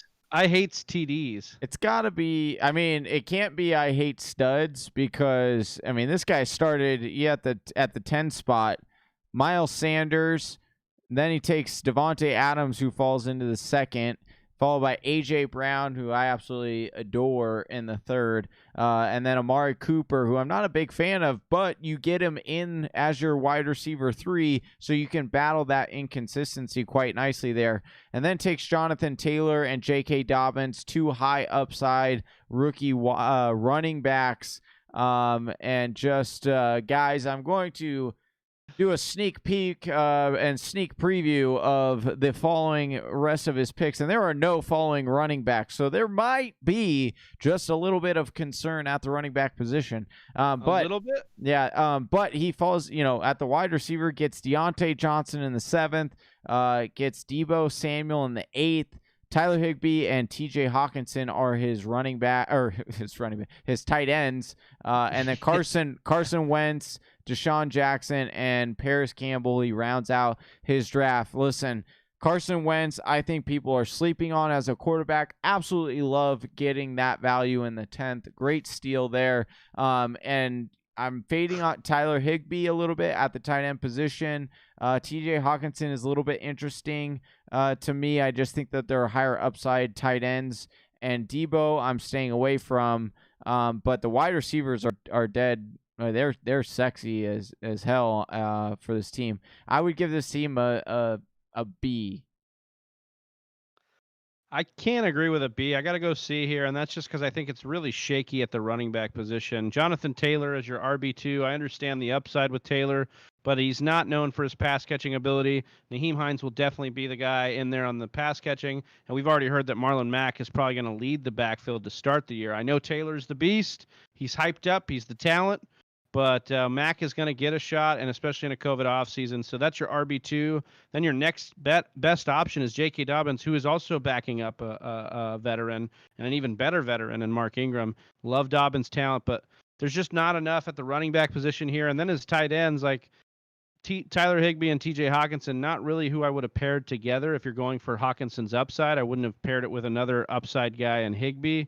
I do like the Wentz pick, but other than that, I'm just not wowed with anything other than his first 3 wide receivers. So for me, it's a C on this one. I'm closer on the Travis side of breaking it down here. It could have gone a lot different away for me if he had, instead of Deshaun Jackson, hedged that Carson Wentz quarterback pick and taken a Rodgers or a Stafford or a Tannehill or a Cam Newton right there, just to give him another upside position at quarterback. Because if you're going to be going with such shaky running backs, as you mentioned, Travis, I'd really want to be solid everywhere else. And he pretty much is. Wide receivers look good. I love the pairing of the tight ends.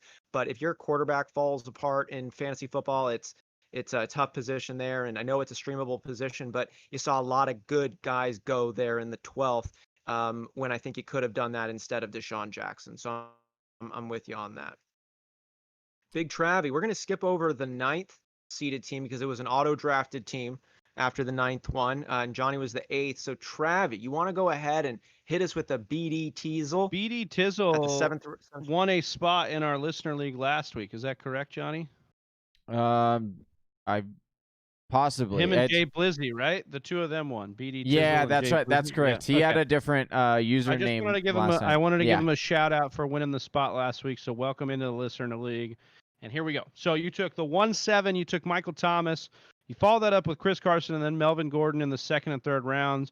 You took my boy out of that 4th round cluster and Juju Smith-Schuster.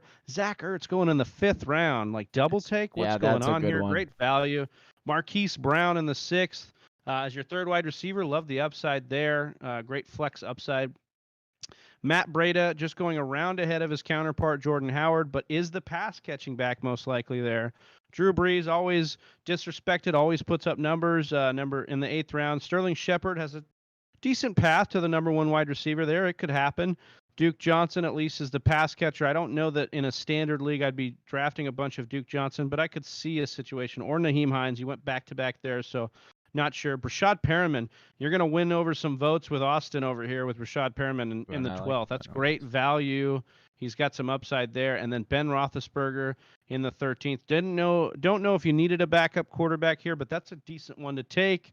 Let me just take a peek here. I like the wide receivers. I think you've got good depth here at wide receiver. You've got your studs and you've got your backups.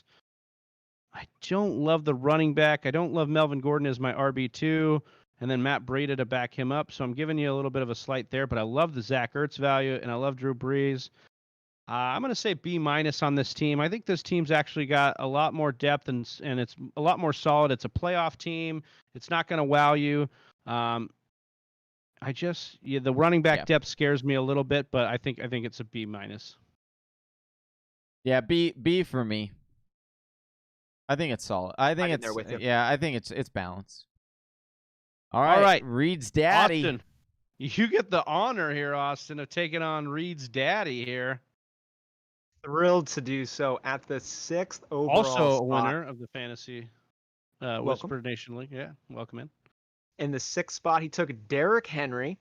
In the second round, Deandre Hopkins, Arizona Cardinal receiver. Third round, he went with Le'Veon Bell as his running back 2. Pair of wide receivers to follow in Robert, beat your ADP every year, Woods, and AJ Green in the 5th. Dak Prescott, top 5 quarterback last year at the 6th round. That's his starting quarterback. James White in the 7th. Hayden Hurst is his tight end. Jamison Crowder, a couple of running backs, and Damian Harris and Darrynton Evans, which is really nice because he does have Derrick Henry. Golden Tate grabbed in the 12th. Cam Newton in the 13th to be his second quarterback. Right off the bat, I think this is a really well-drafted team. It's thoughtful. It's got high upside. It's got good floor. Love the Derrick Henry and Darrynton Evans combo. Le'Veon Bell is your number 2 running back, gives you a high floor as well. I'm not worried about Le'Veon Bell really that much at all. We're talking about a guy who's coming in with a chip. He's 28 years old. I like where he's going right now. You get him in that spot. Robert Woods and AJ Green is competing for your number 2 wide receiver, 2 and 3. AJ Green, I know, is a little bit of a risk, but what that risk is you got to potentially get a wide receiver 1 there, draft him pretty late. And with a rookie quarterback, I think that AJ Green's got a pretty decent shot if he is healthy. Dak Prescott, we talked about him doing really well. James White is going to keep his role over there. Hayden Hurst, we talked about him on the show a lot. He is a really nice play at tight end.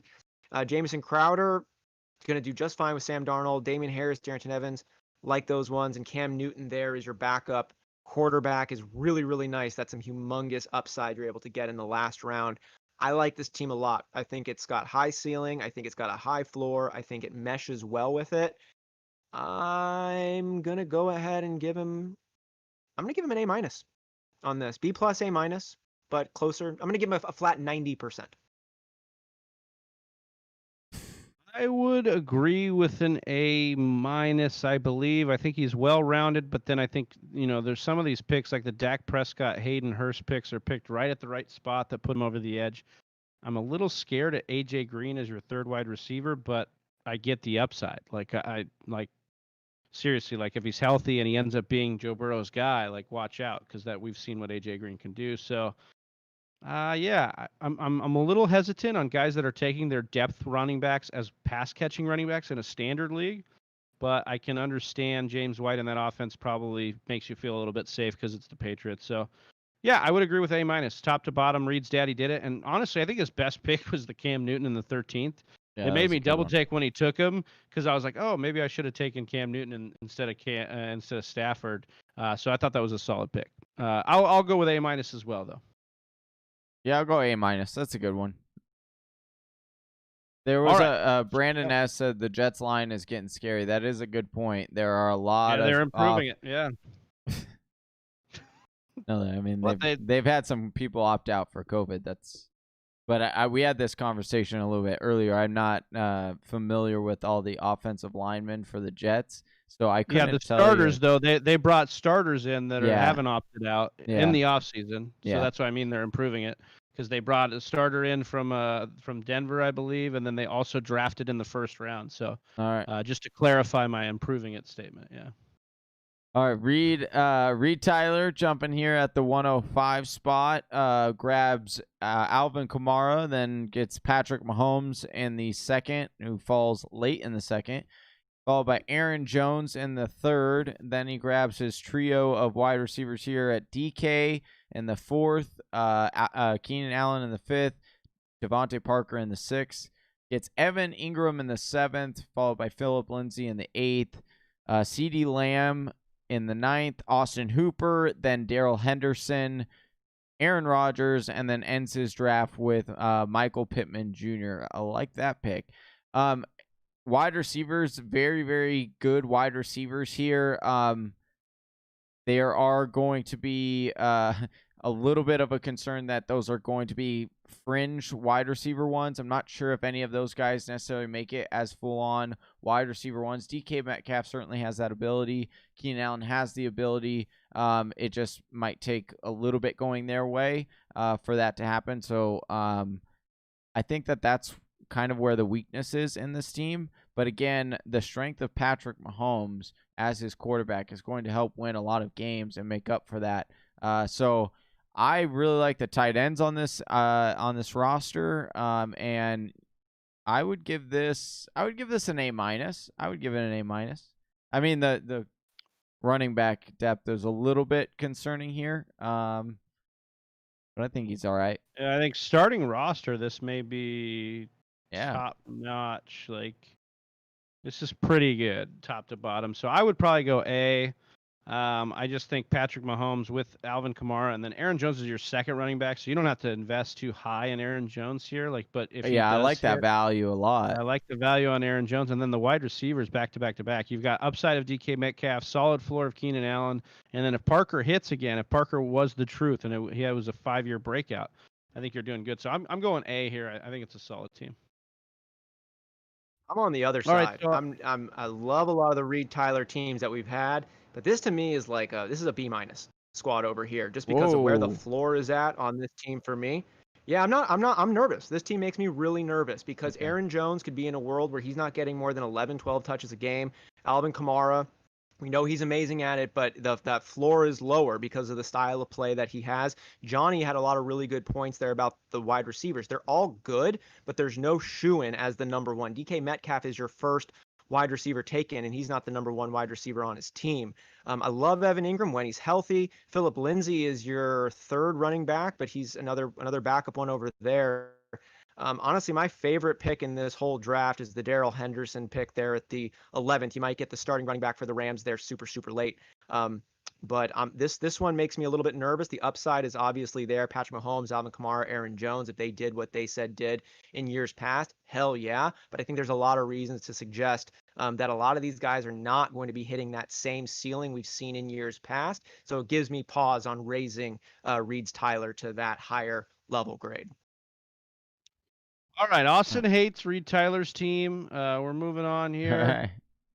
I mean, I get it. I just like this. I like the way it looks. Maybe that's what it is. I just like the name value. That might be it.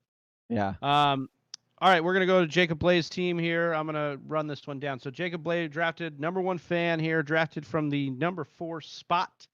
Dalvin Cook was his first pick off the board. Then Travis Kelce. Then Mike Evans. 3 elites, in my opinion. I like the way he stacked that top 3 up. Then Calvin Ridley, Cooper Kupp. I honestly think this is pretty good to get Cooper Kupp in the 5th. I think that's your third wide receiver. That's the right value to take Cooper Kupp at, in my opinion. Yeah. Deshaun Watson got him in the 6th and in the late 6th to boot. Brandon Cooks with that double dip here now. So your 4th wide receiver is Brandon Cooks. So even if Cooper Kupp doesn't work out, you're banking on that Brandon Cooks connection. And then you got Alexander Madison to lock up that backfield no matter what's going on there. Tony Pollard, so he stole my backup here.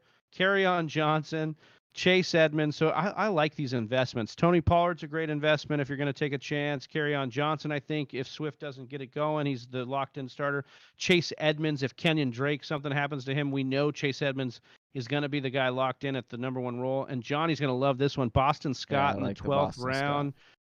Carlos Hyde even is another one that, like, with Penny's deal, Penny's injury, and then we know that, Chris Carson's a violent runner. So after only taking 1 running back in the first 7 rounds, he then took 6 straight running backs, and I like the running backs he took here. So Jacob, I know you were in the chat concerned about this team, but I actually like what you did here, and I'm going to go ahead and give this team an A as well. I think as far as the wide receiver depth, and then what you were able to do at the running back position. Actually, you know what? I can't give you an A. I'm sorry. Yeah, I didn't what see that your running back 2. I'm sorry, your running back 2 is off the board, so I can't give you an A. I'm going to give you a B. I'm going to give you a B, a solid B here.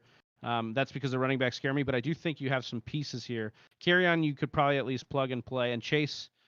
Yeah, you could plug and play. I'm going C+ on this. Listen, I understand where he was like kind of going. And we all, like we look back and say, oh, I'd want to take something different. I love the value of Cooper Kupp at 5.4, but honestly, if he were to switch that out and take Tevin Singletary or Kareem Hunt, like speaking of handcuffs, like if you're going to take Kareem Hunt at 5.4 and make that your RB2, if you're going with the, the handcuff maybe if you knew he was going to get Cooks. Yeah. In the 7th, Then I would probably go that way. Just because that's the only weakness is like there's no RB2 come week 1, and barring any significant injury before then. So week 1, you're saying, okay, I'm sticking in. Yeah, maybe Kerryon Johnson, but he's going to get maybe. Yeah, I was 10, going to say, like, but Kerryon Johnson, like, there's a chance Kerryon Johnson starts at the starter. So I'm gonna say B. I'm gonna still say B because I think Kerryon can slide in there until you figure something else out. But yeah, you may be walking on thin ice, but I think you could actually roll out Kerryon in the RB2 and feel okay on it. I'll give him a B. I got to touch on the Jacob Bley's team here because this is a weird ass team that I love. It is so freaking weird about how he put this squad together, but I think that he hedged so many good bets on the way that it goes and like how he built it that you look at it from a fan. Who are you starting? It's like you got a starting roster, sure, but you're filling in who's that wide receiver, excuse me, that running back too. And what he did here, I mean, look from round 9, 10, 11, 12, 13, he's taken high-level handcuffs in Tony Pollard, Kerryon Johnson, Chase Edmonds, Boston Scott, Carlos Hyde, and as we mentioned, Boston Scott might have some standalone value. Kerryon Johnson might very well be the for sure starter over there in Detroit. And Alexander Madison is the handcuff there to Dalvin Cook. So it's like the way he put it together, and I don't think you can really count on someone getting injured, but when you got 5 guys that you're playing on and something could happen, I really like this situation. And then the Mike Evans, Calvin Ridley, Cooper Kupp, Brandon Cooks, it's like taking 2 or 3 of these guys. I just think there is a scenario too where five of those roster spots just burn a hole for you too. Yeah, like these are also those names that like end up just burning your bench. Like you also have to realize, like, maybe you missed out on like waiver wire guys because you've got all these guys sitting here. But I will argue with Johnny, and I think you hit the point. Like Kerryon is going to slide in my opinion, as your RB2, and I think that's fine at this point with the way he built out the rest of the team. I think that's okay. Don, you're wrong on Kerryon. You're just trying to fit a cube in a circle peg. Like, it's not dude, happening. Matt Patricia's you so just freaking have crazy. a massive crush on rookies. No, every dude. year, No, I do. This isn't a question, John. I've known you for 10 years.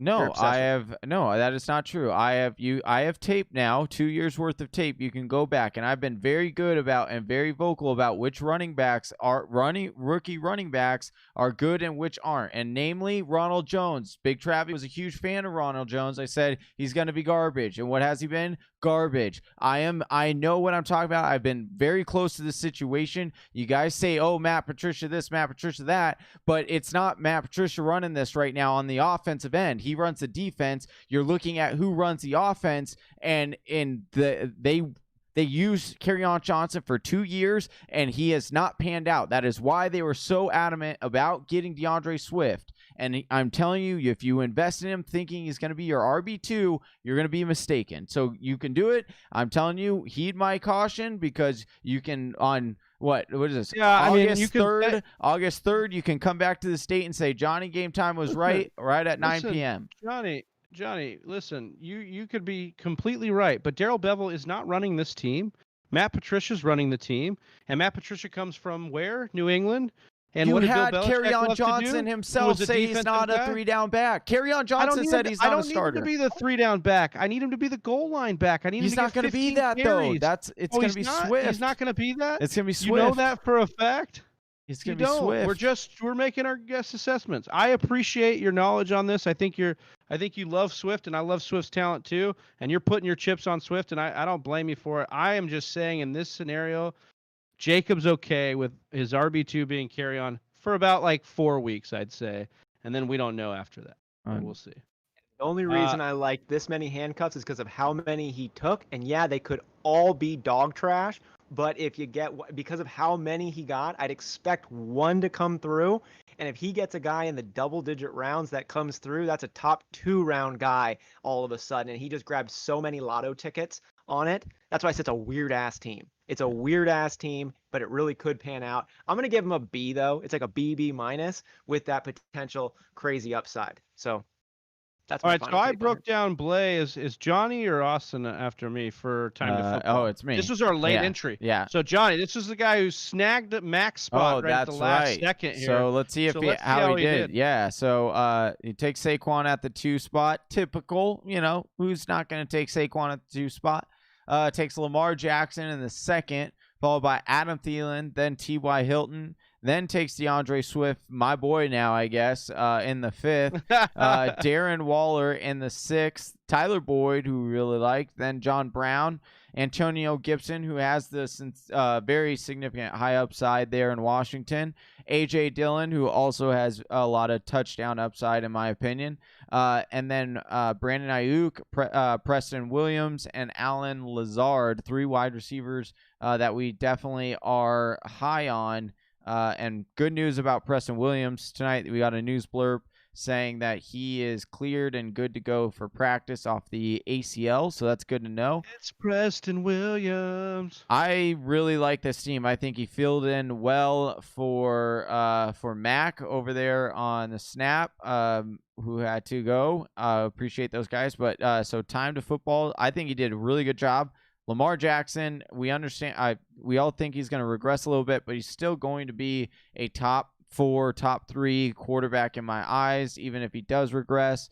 Adam Thielen is, I'm a little shaky on that wide receiver, but I definitely see a total reality where Adam Thielen is a top 7 wide receiver. And then T.Y. Hilton, I've come around on T.Y. Hilton. I'm a fan. Tyler Boyd, always been a fan. Smokey Brown, always a fan of Smokey as well. Even though only fans. Yeah, only fans. Smokey. And unlike Jacob Bley's team, unfortunately, I think that this actually has clear-cut guy who he can fit in at that RB2 spot, and I'm confident in both A.J. Dillon to get me a touchdown or Deandre Swift to take that RB2 spot. So I would give this team an A-. No, B+, a B+ because the Adam Thielen. This team's a C. B+, a C? Unreal! Yeah. No way! Yeah, dude. Because here's the thing, dude. I love Bley's wide receivers way more than I love this team's wide receivers. Daniel W. said T.Y. Hilton is already injured, dude. and Hilton, we're going to talk about Hilton, but Adam Thielen is a walk-on guy who has had to work his ass off just to be really good in this league. And I think Thielen was sounds like us last year. We can't write off that Adam Thielen isn't an injury risk either. I think this is like the vanilla wide receiver core with Adam Thielen, T.Y. Hilton, and Tyler Boyd. And like that just kind of no pop here for me on that wide receiver core. And you pair that with only Saquon. I do like Darren Waller. I just think Lamar's going too high this year. I think there's going to be big regression for Lamar. I got to give this team a C. Like I don't. Yeah, a team with Lamar and Saquon, and you're going to give them a C. And your boy Ty. Wow, unbelievable. All right, Austin, what do you give him as a grade? What's yours? I'm gonna go in between on you guys here. This is a solid B team to me. This is like the prototypical B. It's Saquon, Lamar, Darren Waller. Love that combo. Between Adam Thielen, T.Y. Hilton, Tyler Boyd, and John Brown, I think you get a comfortable set of starting wide receivers in there. But we talked about Deandre Swift and that situation over there in Detroit. Antonio Gibson, you're gonna need something for Geist to go down. A.J. Dillon, I like. But it's there's nothing guaranteed on that one. There's not a lot of excitement. There's some concern. I love T.Y. Hilton, Lamar Jackson, Saquon Barkley, Darren Waller, though. It's a B team for me. All right, we're moving on to our last team here. And it's my turn, right? It's the number 1 seed. Brandon Stan, 26. The number 1 spot takes, no surprise, Christian McCaffrey. In the second, third turn goes with George Kittle and Leonard Fournette. Run of wide receivers to follow there. DJ Shark, Tyler Lockett, and Will Fuller in the 6th. Goes with Ronald Jones in the 7th, Marvin Jones in the 8th, and Latavius Murray in the 9th. Couple of receivers in Jalen Reagor and Anthony Miller. Ryan Tannehill is his quarterback, and Anthony McFarland Jr. there in the round 13. This team for me's got some strengths there, obviously, in Christian McCaffrey. George Kittle, you're really excited about. You've heard me go off about Leonard Fournette. I'm a big fan of Leonard Fournette with his current ADP, more so than most. DJ Shark, no problem there. I love the fact that he got Tyler Lockett after DK Metcalf was already taken. Russell Wilson is a loyal dude. We saw Russell Wilson. And Russell Wilson's been connecting with Tyler Lockett over the last couple of seasons. The fact that Tyler Lockett's ADP is dropping right now, it just like blows my mind. I think people just kind of get obsessed with the stature and the physicality of those wide receivers over there. I get it. You look at DK Metcalf, he's a physical freak. It's really exciting. Tyler Lockett is 5'10", 180 pounds. It's kind of just meh. But Tyler Lockett's production is undeniable. His relationship with Russell Wilson is undeniable, and nothing over there has changed. Tyler Lockett's only getting better. The dude is 27 years old. So the fact that he got him there after DK Metcalf is extreme value, in my opinion. Johnny talked about the Will Fuller pick. I talked about how drafting at the bookend, you reach for your guy because you're not going to get him on the backside. So that Will Fuller spot right there is huge upside. One of the biggest upside mid-level wide receivers as far as I'm concerned. I like the Ronald Jones, the second pick. I know we've got some questions with LaShawn McCoy and whatnot, but I still think Ronald Jones, come season time, is going to have the best shot. Marvin Jones, no problem over there. Latavius Murray, one of the best handcuffs you could have in there in New Orleans, even if nothing happens to Alvin Kamara. Not a big Jalen Reagor fan this year in Dynasty. Love it. But there's just so many guys over there, and rookie wide receivers don't tend to flex that hard. Anthony Miller, no problem with that. Ryan Tannehill, I think, gets slept on by a lot of folks. At the end of last season, he was balling out, and I like him there. And Anthony McFarland, we could talk about the backup running back situation in Pittsburgh again. But I like this team. I think it's got really good, solid pieces pretty much everywhere. I'm going to give this team... it feels like I'm undershooting it by a B+. I don't know if it has enough pop for me to go into that A- category, but it's a really, really solid B+, like an 89 for me, right there on the fringe. Yeah, just me. The only lack is Ryan Tannehill. I understand how well he did at the end of last season, and I think that he could have weeks that you could stream. But it's just like, oh, man, if he would have gotten Cam Newton instead of Ryan Tannehill, I would have been all about this team. I would have said this is the winner for me because I love the wide receiver. Could take them both, Tannehill and Cam Newton right there. Yeah, exactly. So that's the only weakness for me is the wide receiver, but I love everything else here. So I would give it an A- because of that. Maybe you might be able to trade for a quarterback or stream. So I'd give it an A-. I love all the position pieces here. Arnold's still out there. Yeah, the position pieces in a standard league like QB is going to be deep, so you could actually end up streaming. I think you'll be all right. I'm going to say B+. I think solid team, top to bottom. Tannehill kind of grosses me out, but you could have a worse position like be your worst position than QBs. You know what I mean? Like you can make up for that pretty easily. I think that wraps it up. This week, we got a lot of questions in the comments if we were giving away one of those last 4 spots for the Listener League in this tonight's grade. We are not. We've got 4 spots left. There's 2 ways you can get in. Well, you can dial into the 1-833-4FF-TALK. That's 1-833-4FF-TALK. 1-833-433-8255. Let us know why you deserve to be in the league, and then we will be giving away those 4 spots during Mock Draft Marathon regardless. So if you want to make your case and want it to be announced in the Mock Draft Marathon, dial into that number. But otherwise, you're going to have to show up in the Mock Draft Marathon on Saturday. That's Mock Draft Marathon on Saturday, 10 a.m. to 10 a.m., August 8th through August 9th, this Saturday through Sunday, 24 straight hours of mock drafting. You guys, it's going to be epic. We appreciate everyone joining here. Austin, Johnny, any last words here? Please like and subscribe. Subscribe. And also on Twitter so you know about when we're dropping these mock draft links for Mock Draft Mondays and also Mock Draft Marathon, the Mockathon of them all to come next week. Again, Saturday 10 a.m. to Sunday 10 a.m. Pacific Daylight Time. We're going to be drafting with your favorite analyst and the Fantasy Whispers. So make sure you stay in tune for that because we got some amazing guests coming up. All right. Appreciate you guys. See you Saturday. Peace.